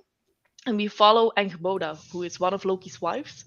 She's also one of the witches in the original Norse myths, but she only has like one or two lines, I think, if I'm not mistaken. And here it's the entire story told from her POV. So I think that a lot of people who like Circe by Madeline Miller, which is very well known, would probably like this one as well. It's not as flowery of a writing style as Madeline Miller has, but I actually liked it more. I liked the character of Angrboda more. She was a very strong female character. So I think that might be one of my favorite standalones. Oh, and The Binding by Bridget Collins, I want to say, was very strange. Like it's fantasy, but it's not like other fantasy books. But I love that one, and I actually want to reread that one soon. And J.R. Caro says, Eaters of the Dead standalone. That's one of the books I've always wanted to get to. Me too. I like the movie, but for fantasy standalones, Adrian Salby, we read the Winter Road recently, and he has 3 books that can all be read as standalones. Those are a couple that for people looking for standalones. And the Winter Road is really good. So we're reading Brother Red here in the next couple of months, hopefully. I really want to get to that book at some point. So that's going to be part of a series, or no? Wait, I'm sorry. Is it a standalone? It's in the same world, but they can all be read as standalones. So you don't have to read one before the other. I guess there's some similarities, but it's not a series. It's just in the same world. That's a trend that seems to be going on right now, especially in self-published books. And I think, JR, I think your book is like that too, if I'm not mistaken. So yeah, I think that seems to be a thing where you have standalones that are in the same world. And I love that. I think that is such a smart idea. Yeah. I think that was kind of the appeal of, for me, that was the appeal of Legends and Lattes, the book by Travis. I can't wait to try that one. I tried to fit it in last month, but I couldn't. So hopefully soon. It's a wonderful palate cleanser. Yeah. We need more of I those. loved it. Josh Shack says, as to my experience with Tagana, it wasn't about how those scenes were written, but rather that they were totally unnecessary, incestuous stuff. Yeah, I've heard it was a little awkward. Like that's kind of what I gathered. It was just a little bit cringy and awkward, and whether or not they fit and whether or not they play a role is probably different. But I heard it was done a little bit cringy. Yeah. So that's what I've heard too. So I'm curious because I know Sarah felt a little otherwise, but yeah, I don't know. But usually that's the take I hear what Josh says. Yeah. Even people who love the book, they were like, I loved this book. I didn't need that. Yeah. Sword of Kaigen. That's an excellent recommendation. Yes. Yeah, that's high on my standalone list. That's in fact the next standalone fantasy book that I'll probably grab is going to be that one. You should definitely check that out. Unless except for the smaller ones that we can fit in here and there, but the big boys, that'll be it. So the Sword of Kaigen, I have kind of a slightly unpopular opinion in which I think the book is a bit clunky, but it is self-published, so it's important to keep that in consideration. Yeah. It is a bit clunky at times. It does have very abrupt tonal shifts at times too that kind of pulled me out of this story at times. But the middle section of that book is like so good that the good parts of that book are so good that they make the parts that are not that good. It's funny you say that. I've heard that exact thing said, kind of echoed a couple times. The middle part of that book is like the best middle of like any book. It's the middle part of that book is better than a lot of published books. Like it is. It will stay with you. You will think about it for a year. I read that a couple of years ago now, and I still think about that book. Wow. It's so good. But yeah, the other, but it's sad because then the other parts that aren't as good really stand out as not being as good in contrast. Yeah. I agree. I actually, when I picked it up, I was on Mike's Discord and talking about like what I'm reading at the time. And I was 100 pages in and I said, I don't know what the hype is about. I'm actually really not liking the start here. Oh And then wow. it just shifted completely. And that middle part is one of the best parts that I've ever read in a book. But it's so difficult to rate because then there are other parts that are just not that well done. Yeah. I really struggled with those parts that weren't good as a result of loving that part so much. So yeah, I totally relate. Hmm. But I still think Yeah. everybody should read it. And I think the way that motherhood is a theme in fantasy, I think that we don't see explored. I think we're seeing it explored more, but I think it was handled extremely well in that book, especially. Yeah, I'm not gonna. I want to talk about Malazan now that you say that about motherhood, but I Yeah, don't want to say too much. it I gets was about to say, explored a lot in Malazan. yeah. And Yuli, we have a question for you. Have you read also Adrian or Electra? I have read Ariadne, which is a Greek myth retelling, and then Electra is by the same author. It's new published. Well, it came out in 2022, I think maybe 2 months ago, and it's on my TBR for this month. We will see if we can get to it, but this or next month. I actually really enjoyed Ariadne. I think as a retelling, it doesn't really bring anything extremely new to the story, but I don't really mind because I don't know the original myths that well. So for me, the story is new either way, and I really enjoyed it. Oh, cool. Yeah, I know about those titles because there are operas called Ariadne and Oh wow. Electra. So I know about them through that avenue, which is kind of interesting. That's That'd be nice. kind of a cool video comparing books to operas, but That'd be great. Speaking of not knowing the story and stuff in advance, I know, Joanna, you're going to be reading the Winter King, the first book in the Warlord Chronicles, right? You mentioned. And yeah. so I'm like 50 pages away from finishing the second book, which is The Enemy of God, which I'm loving. Now, I know who King Arthur was kind of supposed to be and all that stuff, but I'd never really read the Arthurian legend. I've never read was it Thomas Mallory, I Mhm. think, or his version. So I went into it kind of blind to Lancelot, blind to who Arthur really was and all that kind of thing. And this was done, from what I understand, in a very different way and a different take and from a different point of view. And it kind of lends a lot of the, I don't know, just the difference. I think it made it kind of unique and good from what I hear. And I'd be curious to know, do you know the Arthurian legend very well? Like, are you going into it as blind as I am? It'll be interesting to hear from someone else's point of view who knows Arthur better than me. Pretty blind because Oh, is that right? I did read Le Morte d'Arthur by Mallory Oh, in you high did? school. Okay. In high school, but that was a long time Okay. ago now for me. And so Yeah. I don't remember anything. It's like Yeah. Beowulf. I read Beowulf in high school. I reread it last year and it was like a new story. Same with Sir Gawain and the Green Knight. I read that in high school, Yeah. reread that last year and thought, wow, I just have no memory of books I read in high school for English. Those were for English Yeah. classes. I remember enjoying it, and I remember Yeah. thinking this stuff is cool. A little dry because Sure. it's Thomas Mallory. It's not going to be like a modern day fantasy author or anything. But I really don't remember anything. It's so sad. Yeah. So yeah, I'm really curious going into it. Yeah, me too. I think it's okay. I think it's sometimes a good thing. I bet there's probably pros and cons, because if you know, you can compare, and if you don't, you're kind of just enjoying it. And I'm Greek, and I don't even have a very good handle on the Greek myths and stuff. And I'm looking for Greek myth, retellings and all that kind of stuff. But I'd like to go back and just revisit the originals and kind of see where I land with this kind of stuff. So I'm always looking for stuff like that, for sure.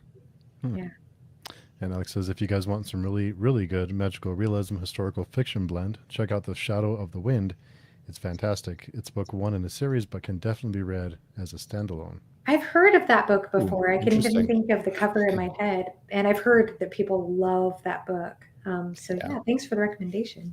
I think that's actually Stacy's Yeah. favorite book of all time. So What? Okay, Yeah. I know. I we definitely need need to to read check it. it out. Yeah. Another book that's the first book in a series that some people read as a standalone. Jolien, I think you can guess where I'm going with this. Bloodsong. Oh yeah, Yeah. that's most people just read the first book because then they've heard that it goes downhill. Is that And Anthony Ryan? Yeah, Bloodsong? Yeah. and Yeah. you can read it as a standalone, so there's nothing really wrong with that. But I really enjoyed the second book, Tower Lord. So I would suggest just continuing with the series after Bloodsong if you like it. I don't know how you think about that, Steve, but Yeah, I like Tower Lord. It's funny because it was on the list of Jolene's series that she had to finish. So we thought, well, let's read it together. We'll finish the series together. We finished it, Epic, and I read it with her, and we had meetups, and she hasn't finished the third book yet. it's But we yeah. finished it like 6 months ago. I think that you guys had like the live show in September, and I was halfway through. I'm still halfway through, so I still hope that I will like that third book, but for me it was a letdown after the first two. So do you It's read kinda rough. multiple books at once, Jolien? Normally I'm in the middle of one physical read and then one audiobook for my commute Yeah, to same. work, because then I can really distinguish the two. Currently I'm in the middle of two physical reads, and I actually don't like that. I find it too convoluted. Yeah, Yeah. I'm the same way. I prefer to have one physical book and one audiobook. Mhm. But sometimes I'm not. I don't know. Audiobooks are weird with me though, because sometimes I'm in an audiobook mood, and then Yeah, me sometimes too. I'm not, and sometimes Yeah. I'm just like, Yeah. I can't really. I don't really want to listen to this. Same. Yeah. If I can just say, so Alex Tall Guy Reads recommended that Shadow of the Wind, and he references historical fiction. He just did an incredible video on if you're a science fiction or fantasy reader like most of us are, and you want to dabble in historical fiction, you kind of don't know where to start, and you want something that'll bridge the gap very well. He did an amazing video with tons of info on really, really good historical fiction recommendations. You should check that out for sure. My That's TBR a just good video. right away. Yeah. Same here. The same Yeah. year. There were so many books on there that I really want to get to. So good. Yeah. He also mentioned another standalone that he hadn't read yet that I really want to read, which is Shogun. Yeah, Shogun. I want to read that so bad. Yeah, Me James too. Clavell, right? Yeah. Yeah, that one. That's My a big one. parents have read that book, and my mom. I know my parents have read it and loved the book. So Yeah. I want that like leather edition that I think Diana in the Nook has it, and Josh over at Red Fury Books, he has that one too. But it's such a beautiful edition that I can't find anywhere. Maybe Yeah. it's a Canadian thing, but yeah. I can't find it either. There's my karma. Yeah. I can't find it anywhere either. So No, right? Yeah. Every time I talk to Richard Nell, he asks me if I've read Shogun yet. It's his favorite book, and Oh, really? I feel judged whenever I tell him I Dang haven't it. read it yet. Yeah. See, that's kind of a buzzword for me. If I hear it's something is somebody's favorite book, suddenly like I need to read it now. So. Yeah. Totally. And I know I need to read Richard Nell's books too. You do. I have those on the shelf. Yep. So good. That's one of Steve's favorite series. So. Yeah. Love it. Yeah. Shad says another author that writes some good standalones is J.K. Parker. I want to read The Folding Knife. Mm-hmm. Yeah, Alan is constantly reviewing those as well as Zara. Yeah. Zara's another channel that is just, I mean, she's so insightful and so, I mean, she's just so articulate. It's like. So I got to know Zara before she started a channel, and she's actually one of the biggest reasons I picked up The Blade itself, the First Law trilogy, because she was gushing about the trilogy so much on her Instagram stories and on Discord. So I was so happy when she started a channel, and she's brilliant. She's so articulate, like you said. Yeah, she's great. Go check out that Books with Zara for anyone looking for another channel to watch. And she has a great Really accent great. too. Yeah, really, really good stuff. Oh, Timothy by the asks- way, yeah. Richard Nell is also Canadian, by the way. What? Yeah, he is. I didn't know that. He's moving. He's moving or moved to Texas. No. Just because you're getting him back doesn't make a difference. He was here first. He's there Yeah, first. he's Canadian. Yeah. My husband and I were True. talking about taking a Canada trip this year. I think we're going to postpone that, but I would really love to go someday. Yeah, please come along. Yeah. So do you live on the west coast of Canada? Yeah. Like, In fact, you're- I think me and Sarah live like as far away from each other in Canada as we can. So I'm on the west coast, and I believe she's on the east coast, like on the coast. So Oh, okay. yeah, and Canada's pretty big. So yeah. Yeah, I'm not helping my case here, but P.L. Stewart's Canadian. Michael R. He Fletcher is? is Canadian. How- There's so many great. There's so It's many crazy, great- right? That's why, Yeah. because I noticed in the Obsidian Path series, he spelled focused, FOCUSSED, every time you said the word focused. And I'm like, that's Yeah. not how you spell it. And then I realized, oh, this is a different spelling in different types of English dialects. So Yeah. it threw me off. Timothy asks, anybody read the 4 books in the Giver series? Love the Giver. I haven't. No. Just started book 2, Gathering Blue, and enjoying it. Yeah, I haven't done that one yet. Do you guys know what he's talking about? Am I the No. only one who doesn't? No, I don't. Okay. I got to check that out. Going to look it up right now. Yeah. After TBR, the Giver. So Damn Epic Tales, TBR. it seems like Epic Tales is also Canadian too. That's cool. Yeah. Yes. And RJ's part Canadian. Awesome. What? Wow. Yeah. I you didn't guys are- realize all of the cool people. Yeah. Epic. I'm in Vancouver too, man. That's awesome. I would love to go to Vancouver. I would love to go Yes. there. Beautiful. Yeah. It's Yeah. expensive, but it's beautiful. It just looks so gorgeous. Man. Yeah. Yeah, it's good. That's part of the the West, Pacific Northwest is great. Epic says Bloodsong is much more enjoyable than the other 2 books, but the other 2 books are better in the world building and plotting. The change in style is too drastic. It is pretty drastic. Interesting. Wow. Interesting. Theo's on Amazon. Get the edition for $20. Sure, Oh. it's probably my most anticipated historical fiction book. Well- I'll look for that in the mail. I want you to send it to me. I Thank need you. to read that book. I really want to get to that. Yeah. Yeah. RJ just finished Kings of Ash the other day. The ending, yes, it is. It's so good. I wish I can Yeah. go back and reread it. Jolene's another fan of that series, which made me very happy. I was nervous because I felt like I built it up too much. So when you're reading it, I was like, I hope she doesn't hate it. Yeah, the first book, I must confess, like even though you loved it, I was it's going to be fine. And then I read it and I fell in love. So then for the second one, I was thinking maybe my expectations are too high. But I think that the second one is actually my favorite book of the trilogy. And it was also really funny. In the first one, we were already like thinking what will happen in the second one. And you and Brandy were sitting there like, I'm not saying anything, but you could see that you really enjoyed what was happening to the story. Yeah. Yeah, it's so good. It's so good.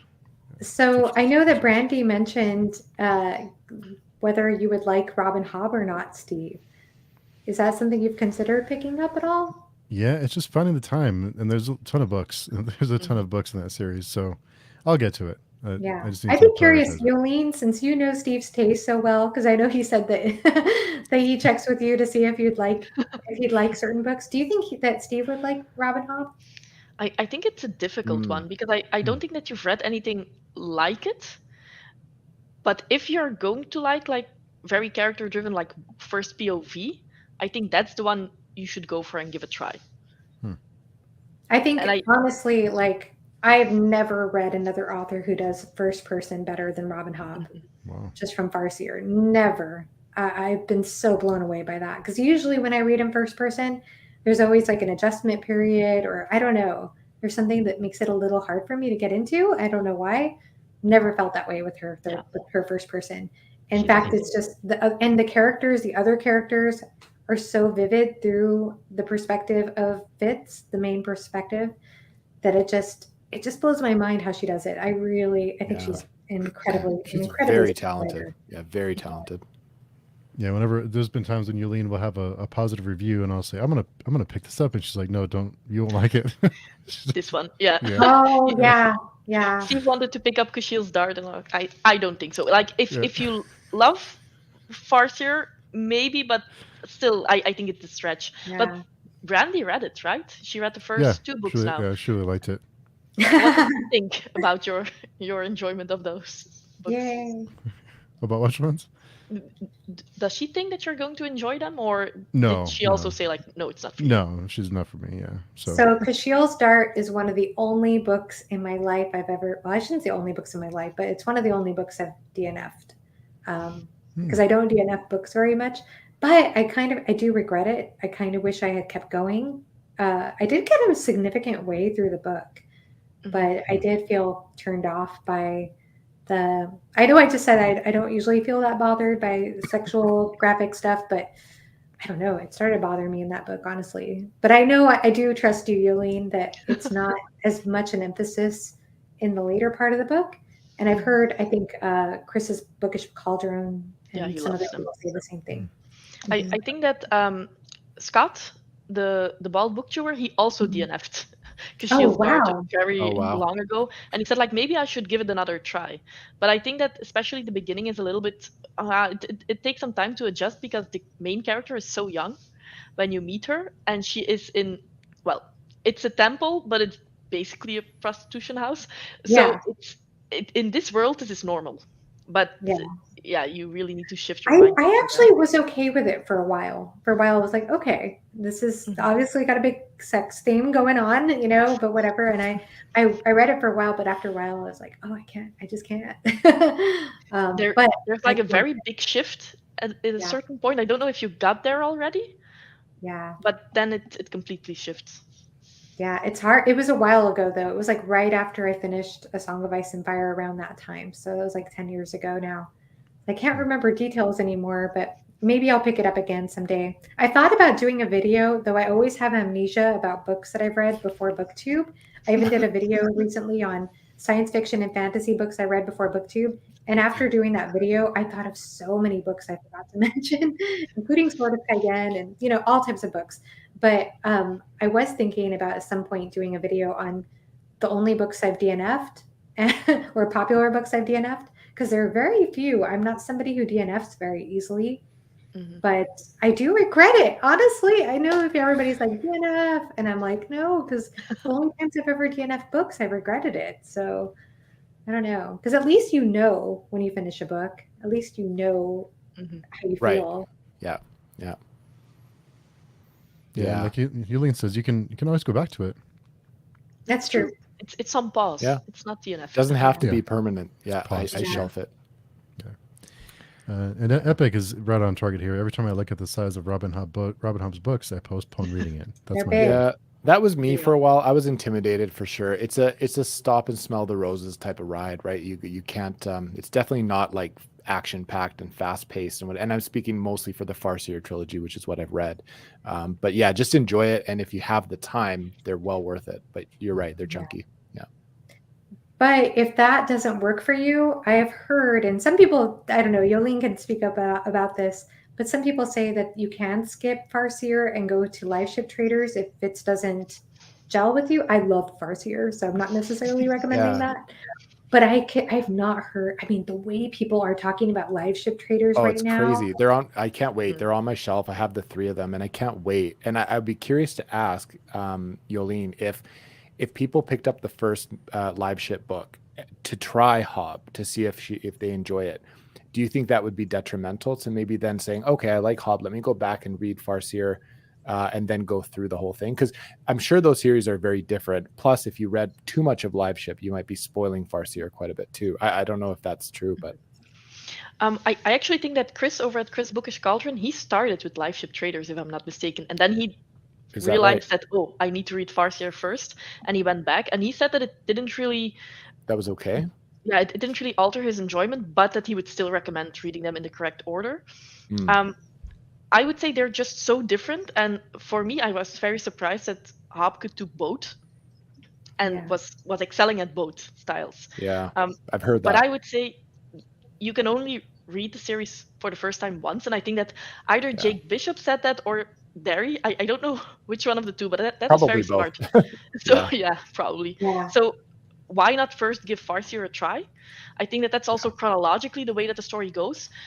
You get spoiled a little bit for what happens in Farseer if you read Live Ship Traders first, but since you don't really know what the spoiler is, I don't even think that you would notice it if you read it the other way around. But just read them in order. I would say if you don't like the Farseer trilogy, there's a pretty big chance that you would still like Live Ship Traders. Yeah. So if you're not going to finish it, at least then jump into Live Ship Traders and see if you like that one. And then you have an amazing trilogy that's pretty self-contained. That's a very good, very good. I know that Leslie did that. Leslie from the Nerdy Narrative. I can't remember if she started Farseer and decided not to read on or something, but she picked up the first book in Live Ship Traders a couple years ago. And she did this. It was for that. It was for a BookTube, like Secret like a prompt Santa or something. project. It was a Secret Santa thing where people pulled names of different booktubers and then read one of that booktuber's favorite books and reviewed it. And that was kind of like my Secret Santa person was, she picked Andy Smith. And so she picked up a Robin Hobb because Andy Smith loves Robin Hobb. And so she picked up the first book in Live Ship and she did a review and she could not get over how good it was. And she wasn't even finished with the book when she did the review, but she was like, this is even better than Sanderson. Yes, I'm saying that. And she just Wow. was just going crazy about. So it actually prompted her to go back. But I don't know if she continued. I don't know where she is in that journey. But I know that it inspired her so much that she wanted to go back to Farseer because she was so mind blown. And Brittany, who I mentioned earlier, Books with Brittany, I need to follow her progress through LiveShip, but she told me that she tried with Farseer. She's another one. And I say this only because I loved Farseer. I 100% fell in love with Assassin's Apprentice right away. But like my friend Brittany, she tried that book, she said like 5 to 6 times and DNF'd it every time. She just couldn't get through it, didn't like it, didn't connect with it. And now she's also been on a huge fantasy break, been burnt out on fantasy since the end of last year. And she just started the first book in LiveShip Traders, and I know she was gushing pretty hard about it.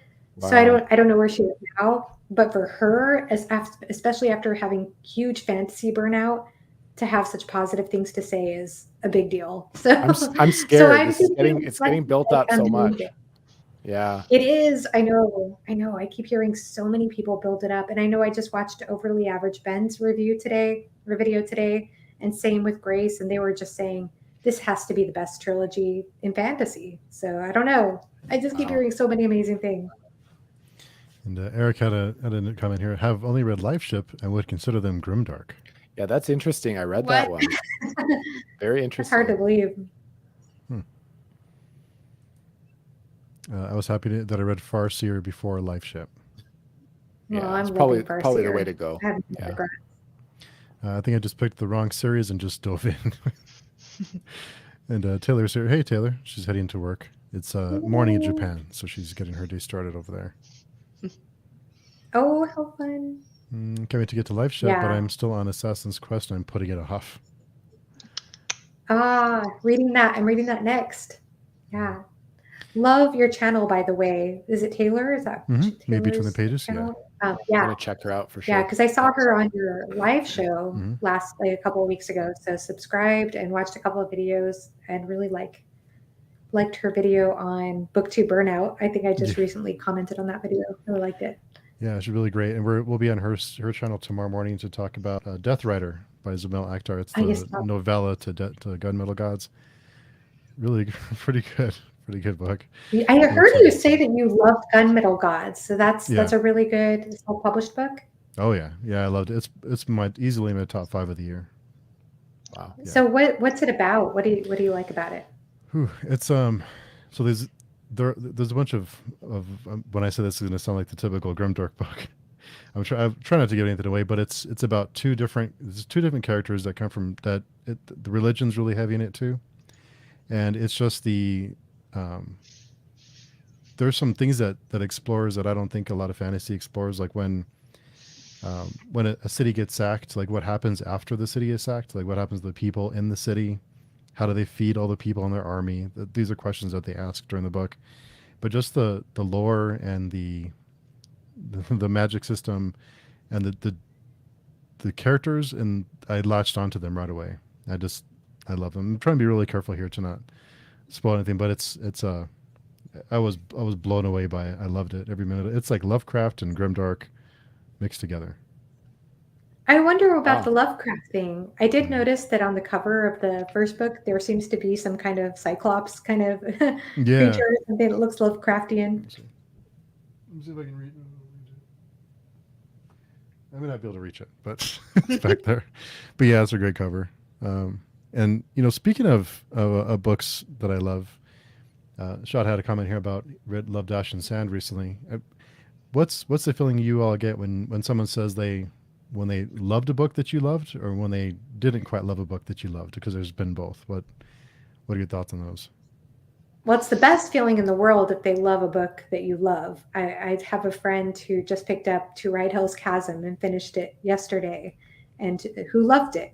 Like I said, I think there was some adjustment with the writing style, like I said, but overall really loved it, was grateful they picked it up. And that meant a lot to me, especially to hear thoughts, in-depth thoughts on it. That was awesome. So that's absolutely a fantastic feeling. But I've also had the experience where people have picked up books and did not like them that I praised. And that's the worst feeling. So Mhm. that's why I feel like I'm always so careful when it comes to recommending books. In that case, it's just deeply offensive, and you just can't be friends with that person. It's pretty simple. Ugh, I felt so bad about it so many times. What about you, Jolien? What is that feeling like? Well, of course, on the one hand, I feel a little bit guilty because I'm like, maybe I should know your reading taste better before recommending. And then, even though I know everybody has different tastes, and you're completely allowed of not liking a book that I do like, but there's like a little voice in my head that's like, maybe you should give it another try, and Yeah. and because it's really amazing, trust me. But yeah, it's it's Yeah. it's sometimes difficult, and there are so many other subjective things that come into reading, maybe also what you're doing at the time, or so many things that it's very difficult to predict when somebody's going to love something, or maybe it just doesn't jive with them. And that doesn't mean that the book is bad or that your experience with it is invalid, but sometimes it just hurts. If it's a book that you really love, it's difficult. Yeah. Yeah. It can be hard. Yeah. Whenever we start a comment with, I just read X, Y, and Z book after watching a review, I'm like, Oh hope God. they liked Oh it. God. Hope they liked Yeah. it. Yeah. Yeah. Yeah. I feel as though, and this isn't, oh, that's not always true. I was going to say, I feel as though I tend to be a little more positive on books than most people. Hmm. I don't know if that's true, though. There are some books I didn't connect with at all that people will probably never understand me or I don't understand them or whatever, too. So, yeah, taste it's a challenging thing, and we are not always one of the best predictors of whether we will like what we like. And Mhm. there are so many factors that can go into whether you enjoy a book or not. It could Yeah. be a matter of timing, like the book you read right before the book that you Mhm. read. It could be so many different factors. Mhm. Yeah, I On agree. on that note, what is one book that you guys have read that you thought, like, you went into it with a different maybe expectation, and you were either impressed or you thought you would really like it because it ticked all the boxes, and it just didn't land with you guys? Anything that kind of shocked you one way or another that you can recall? Yes. Hmm. Go ahead. I'll go She's last. like, yes, definitely. I can't think of any. You guys go ahead. Jolene? Well, it's I can see some special editions behind you, Theo. So, well, Yeah. this is going to be, but Oh I yeah, I didn't think I know where you're going. I think I I know where you're didn't going with this. dislike the book, but Yeah. I read The Way of Kings like a month ago or 2 months ago, Yeah. and it's I was thinking this is going to be like one of my all-time favorites, and in the end it just wasn't. And probably because I went in with the wrong expectations. I read Mistborn when I just got into fantasy and I loved it. But then in the Me meantime, too. I read some different books, and the characterization that Sanderson does is very different from the other books that I have read. And it's not that it's bad, but it's just a different type. So I was expecting something else of it. Now, some of the parts, Interesting. especially the action and the twists, that was amazing. But how the characters were explored, that's something that I don't really like anymore. Or at least it's not my favorite style. And now I actually want to go back to Mistborn to see if maybe I just changed over time. Yeah, Hmm. that's very interesting. Yeah. What about you guys? Anything come to mind? My most unpopular book opinion of all time is that I did not care for Jade City by Oh Von wow. Yeah, and I'm surprised, and I almost to the point where I really want to reread it because Hmm. I just want to be wrong. I wanted to love that book. I wanted to love it so much because when people said Godfather and fantasy, Godfather, the movies 1 and 2 are some of my favorite movies of all time. Like I love those movies. And when I read the book, I read it on an unofficial buddy read with some friends. I just I tried so hard. I tried so hard to get into it. And I remember my husband even kind of asking me to DNF it because I was turning each page, I'd turn it and I just yawn and I just yawn. And I think I was expecting it to be faster paced than it was. And I'm somebody who tends to love slow burn books in general, and I love political intrigue. Hello, I love A Song of Ice and Fire. But for some reason, it just there's something about guns and fantasy that already is a hard sell for me. I do love the Dark Tower though, so there's that. But yeah, it does. I love I just think the Godfather thing set my expectations on a level I was never going to reach, Yeah. and I just didn't think the characters were that exciting. I don't know, but I did try. I tried so hard to like it, and I did finish it. And by force of will, I did enjoy the last 25%, or I was able to find things I could appreciate about Yeah. what Mondelez did in the last 25% of the book. But it was such a journey to get through it that I don't know. I don't know if I could never pick up that series again. But I know people who are lukewarm on the first book who love the series. So Oh, interesting. Yeah, that one's on my priority list for sure. And I know more often than not people quite enjoy it. So yeah, I'm the that's only one. interesting to hear. Yeah, I'm the only one I know. I'm the only one. Yeah. Yeah, and honestly, it's probably just me. I know that urban fantasy is something that just is harder for me to get into in general. I'm sorry, you all. I feel so bad. I wish I loved it. I really want to love that book. It's just, it frustrates me more than anybody else. So the question was, what's a book that we went into with high expectations that we just didn't click with? Is that? Yeah. Yeah, or one that you didn't think that you would like, but that you picked up and were completely blown away by, or something that took you by surprise the other way too. I think my most unpopular opinion, I think Jolien already knows, and Epic, if he's still here, is The Faithful and the Fallen. I just did not. Oh Just no! did not Okay, care it for was that nice series. talking to you guys. See you later. I True. know Andrew gets angry with that too. And Andrew's Wizard Reads. I've heard that yeah. here and there for sure. I've heard that. I mean, Yeah. I get why I understand why some people like it. It's not poorly done. It's just not for me. So Yeah. I already forgot about that one, but yeah, yeah.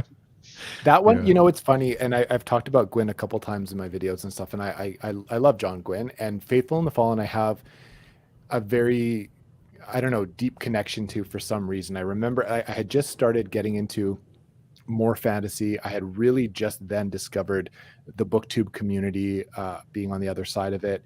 And I was sick with COVID. On my birthday, I was reading, I think it was the second book, and I just like fell in love with that series. And I remember just a cozy kind of sick at home COVID birthday vibe when I was like getting very into it. And at that point, I just kind of fell in love with it. And I've read most of his since. So, but yeah, I can see it's not for everybody, especially Malice. Malice has its flaws for sure.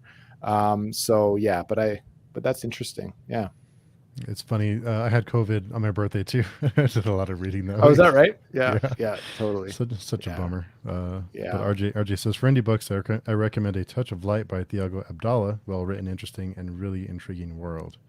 Yeah. Yeah. It's on my, I've it's on my seen shelf. his stuff around for sure. He's pretty involved with the community too, right? Yeah. Yeah. He Yeah. was on Page Chewing last weekend. Yeah, that's right. That's Yeah. right. Yeah. I'm sorry, Taylor. No. I feel so bad. I really do want to try it again just to see if it was just me. I must Yeah. say that seems to be a pretty divisive series because I talked about it as well, that I think that I'm not really going to like it. And people were either saying that's one of the best series ever written, and then other Yeah. people said I also didn't vibe with it at all. So it's either one or the other, it seems. Maybe. I have heard both. Yeah. Yeah. Well, I know Sarah had Reeds didn't like the first book either. Like she was very lukewarm on it, and she just wasn't crazy about Fondelie's writing style. And that was kind of a challenge for me. Is the way that I don't know if I'm remembering this exactly right, but my memory of this was that I remember, you know how like when writers do a book, they will give you kind of they might give you some paragraphs of exposition, and then there'll be sections of dialogue and interaction between characters, and then more, that kind of thing. I just remember, and I hope my memory is accurate about this, but I remember having a little bit of dialogue, like a character asking a question, and then suddenly they go into their thoughts about things that happened long before the book happened, and I wouldn't see how it was relevant to the story. And then several pages later, they answer the question. Or I was like, why? So I just felt like the pacing, I don't know, something about the way she structured that didn't work for me. But I could be remembering that wrong too. I don't know.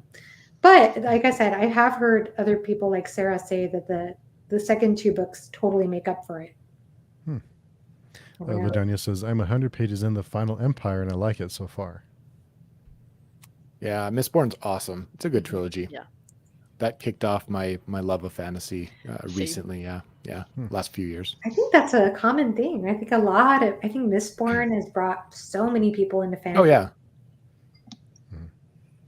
Alna says, I love Stephen King, but I really didn't like Revival. Didn't like the main character at all. I was so sure I would have loved it too.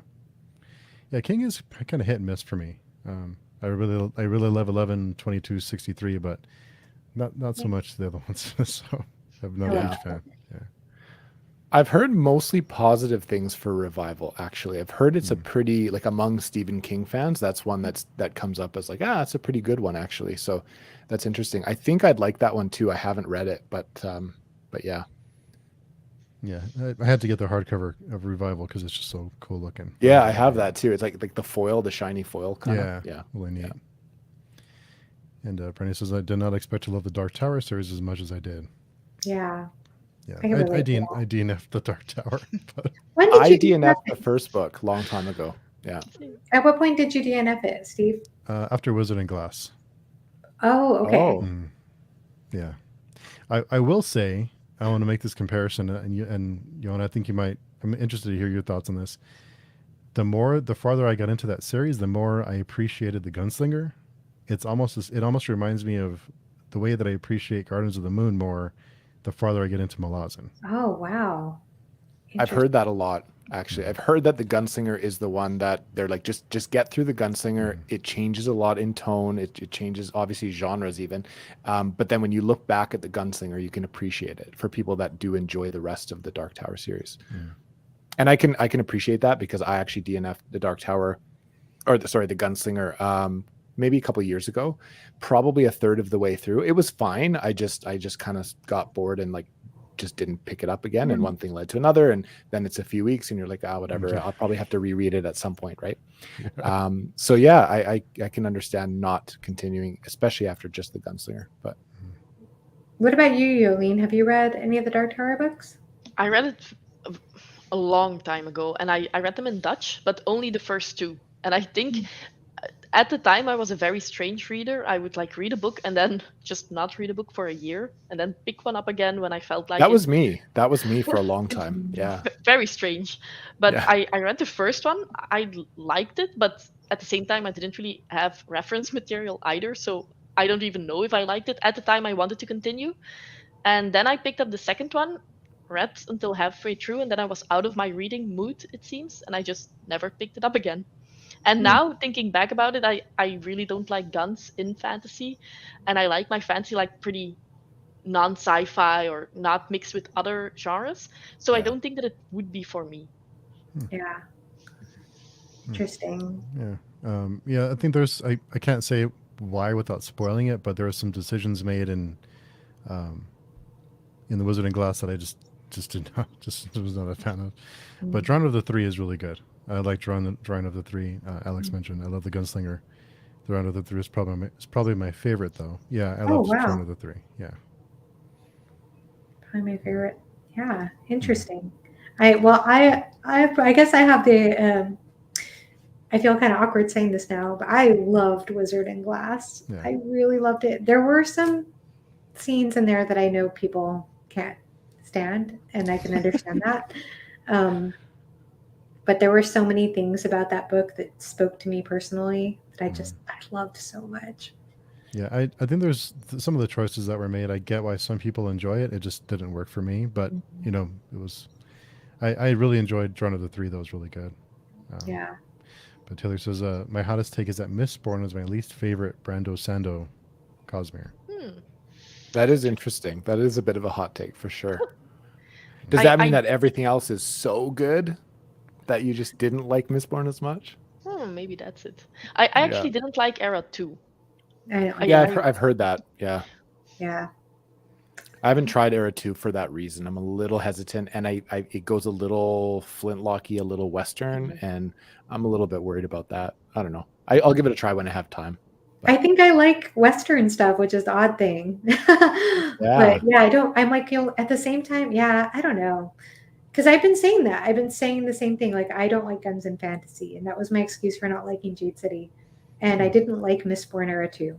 But I do like Dark Tower. And it does have all those elements I'm not supposed to like. So It's, I it's don't funny, know. Speaking of, like, what about Flintlock? Are you guys anti-Flintlock? Because Gunmetal Gods does have a touch of Flintlock fantasy in it. Well, I read the book, the only Flintlock fantasy I've read. I read the Powder Mage book, the first Yeah, one. Me too. That's the only one I've read. Yeah. Yeah. And And I didn't mind it, actually. yeah, I didn't care for it though. I didn't care for it enough to want to continue personally. It was okay. I mean, I got through it pretty quickly. I wasn't bored. I just didn't feel like I understood. I didn't really like some of the choices he made. I didn't think they were very strong choices. But I liked the idea behind it. And Yeah, the idea is great. the idea is cool, right? Yeah. Like the gunpowder being kind of like a drug or magic. Yeah.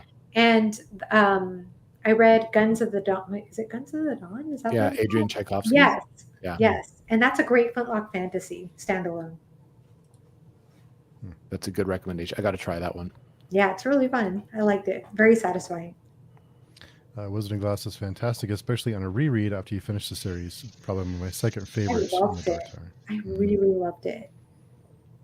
See, it has the thing about Wizard and Glass, without spoiling it, I don't think this is a spoiler to say, because you get the quote right at the beginning, but it does have a Romeo and Juliet theme in the book. And that particular theme, I love forbidden love. Like, I love that trope so much. And I know that there's a band called Radiohead, if you all don't know what that is. And there's a song that they have on one of their albums called OK Computer, and the song is called Exit Music for a Film. And in that, and I don't know if I've got this exactly right, but what I've heard from somebody before is that song was Tom York, the singer. He wrote that song after watching Romeo and Juliet and getting really angry that they didn't run away at the balcony scene. Like, why didn't they just run away together? Why did they, they could have solved all of the tragedy if they had just run away together that night. And I felt like the gunslinger sort of had an answer to that question in a very Dark Tower way. And I can't give any of this away because it's spoilers. Oh, interesting. But I felt like it answered that. I should do a spoiler video just so I could talk about it. But I feel like it addressed that particular question in a way that satisfied me so much, that just made me so excited. So I don't know. That's my take on that. Interesting. Hi, Kyle. Read by Kyle. Hi, everyone. I'm at work. Have to catch the replay. Just saying hello. Also, Gunslinger is boring, but then the series gets much better. That's funny. Speaking of Adrian Tchaikovsky, so he's on my radar for sure. I've been meaning to get to one of his books. I haven't yet, and there's a couple starting points that apparently are very good, obviously. But Read by Kyle actually got me on the novella called Ogres. And he was super impressed with that one. And he said it's probably his favorite novella he's read. And I think that might be a very good starting point for Tchaikovsky too. I'm going to try that one and see. It's a very small sample, and we'll see how that goes. But And Alan's in the chat. Alan, we were just talking about Guns of the Dawn. So I picked up Guns of the Dawn because of Alan, by the way. We were talking about Flintlock fantasy. Of all people, please follow Alan. Fantasy recommendations. Yeah, I think he agrees with Ogres for sure. Yeah. And I think I'm pretty sure that Alan will be on next Friday with us. So. Oh, cool. That's amazing. Alan's awesome. Alan and Kyle agree? What? Crazy, right? That's because Guns is amazing. By the way, Taylor, I have actually heard a lot of people prefer Era 2 over Era 1 for Mistborn. I'm just not one of them, but I do know that's a common thing. Yeah, didn't like Era 1. About 3-star for me. Loved Era 2. It's completely different from the first, but if you go into the right expectations, I think the character work improves drastically. That's very interesting. Yeah. I think that I just don't find Sanderson that funny. So if he has a funny character, I just find it a little bit cringy. Wayne is so annoying. I'm sorry. Exactly. Yeah. No, he's annoying. And I felt like the other character, Wax, is just so vanilla, stiff. And then the female characters are also just so Sorry, I'm being so mean. I've got to stop. I'll stop because people like this. I don't want to like bash people's books. People like. No. He's not the king of humor. Yeah. He's no Alan, hey? Yeah. Yeah. I haven't read any Sanderson yet, so Really? Oh, really? Nothing? yeah, I I've know. read so much Sanderson. Too much. I'm on a Sanderson diet. Yeah. And Jolien, I think you just started, right? That's the first time you read Sanderson this year? This year, yes. It's taken me a very long time to actually start Stormlight Archive. But since I've heard that the 5th one is coming out next year, and if there's one thing that we can say about Sanderson, it's like if he has a schedule, he's going to stick to it. Oh, So I yeah. thought maybe this is the right time to jump in, because I think the first 5 are one arc, and then the second 5 in that series is like a second arc. So Yeah. that if I will at least read these 5. I was going to do do Stormlight next year. Start with the first one, do all until. Is it coming out next year? Do we know the 5th Stormlight book? I think he said so, 2023, but I think towards the end of the year. But I'm Sure. not yeah. certain about so that that. might be a good time to start. You're right. Yeah. Johanna, it was a mean girl confirmed. I think Alan likes it when I'm mean. I try not to be. Thank you, Alan. Your beard is immaculate. Appreciate it, man. Envy. I think Mike said that about your beard too, right? You said, "Oh yeah, he has a great beard." Yeah. I was on the talk about nothing. I'll take the compliment. I'm bad at taking them. But I'll take them. Yeah. I haven't read Sanderson either. Where should a newbie start? Warbreaker is a good place to start. Yeah, and I think that you will like that one, Brandy. Yeah, Warbreaker is probably one of my favorites. It's a standalone. So I have a question because I've heard praise for this book. I bought it. Everything I've heard about it says I'm going to love it, but I've heard that you should read it in between some of the Stormlight books. Am I wrong about this? I didn't. I read it don't before have I to? started Stormlight. I don't think Okay. so, but Because I would love one as just a standalone, and I'm missing a little bit of Sanderson. And I don't want to dive into Stormlight yet, so maybe that might be a good one to try. From what I've heard, I think you can definitely read it before. It's just you can best have read it when you get to that book in Stormlight Archive. Okay, But you don't and I have to think read it's- it in between per se. I think it's the second Is it one. Oathbringer? No. Oh, yeah. Words of Radiance? Words of I think you Radiance, have to read okay. it before that one, but I'm not entirely sure. Oh, okay. Maybe I I'll try think that. that honestly turned me off a little bit from the Cosmere, where all the rules and how many you have to read the novellas and then you have to read everything. It's And I intimidating a little bit. And I think that was kind of what led me to burnout. Is that I started the Stormlight Archive, and I'd already read Mistborn Era 1 at that point, and Warbreaker and the Era 2 books that were out, and I went ahead and started Stormlight, and I got really into. I loved Way of Kings, and I liked Words of Radiance. I think not as much as most people, because I was spoiled for the end. And then with book 3, I liked it, but then I was really wanting to get to book 4. And then right by the time book 4 was released, it's like, oh no, there are 2 other novellas you have to read, and you have to do this and do that. And then so I read the other novellas, and then I read book 4, and then it was all too much. By then it was too much. Sanderson. It was just too much. Yeah. Vidania says, I started with Mistborn too, and I'm a newbie. Yeah, that's where I started with Sanderson, actually. So that's a good place to start too. But I would say Warbreaker is good because it's a standalone. Yeah.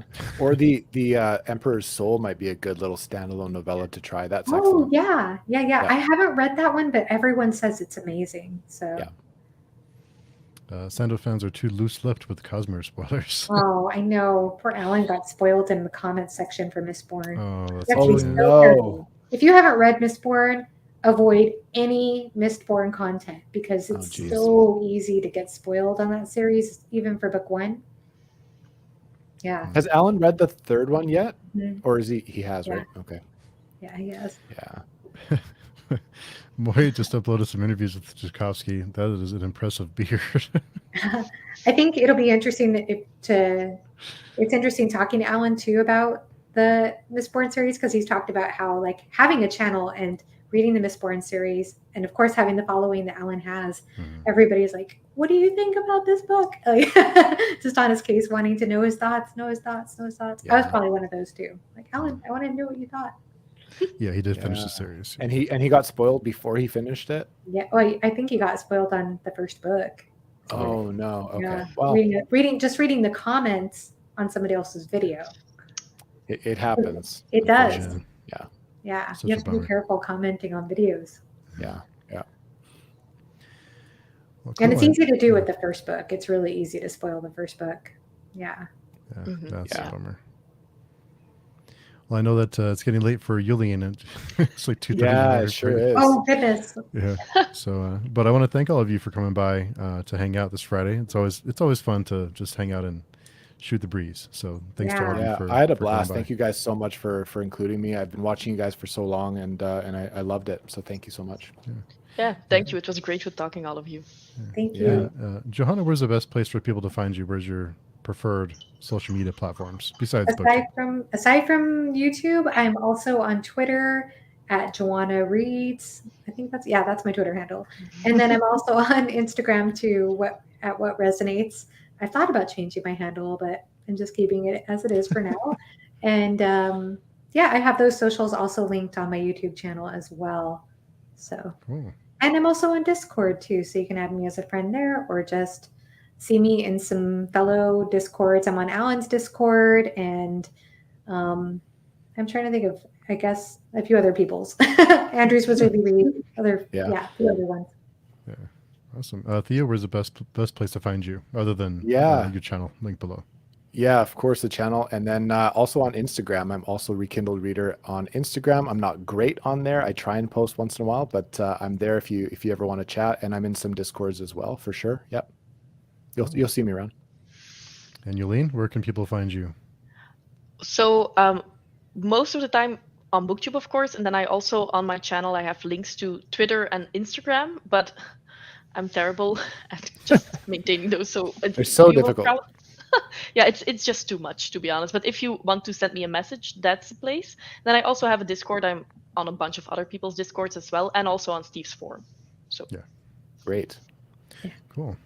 Well, thanks everybody for hanging out with us tonight. It's always a pleasure. It's always a lot of fun to end the week on a high note with some friends and just Yes. just chat about books and other fun stuff. So thanks everybody for coming by, and Thank you, guys. we'll catch you next week. Thank you, Thanks. Steve. Thank you, everybody. Bye.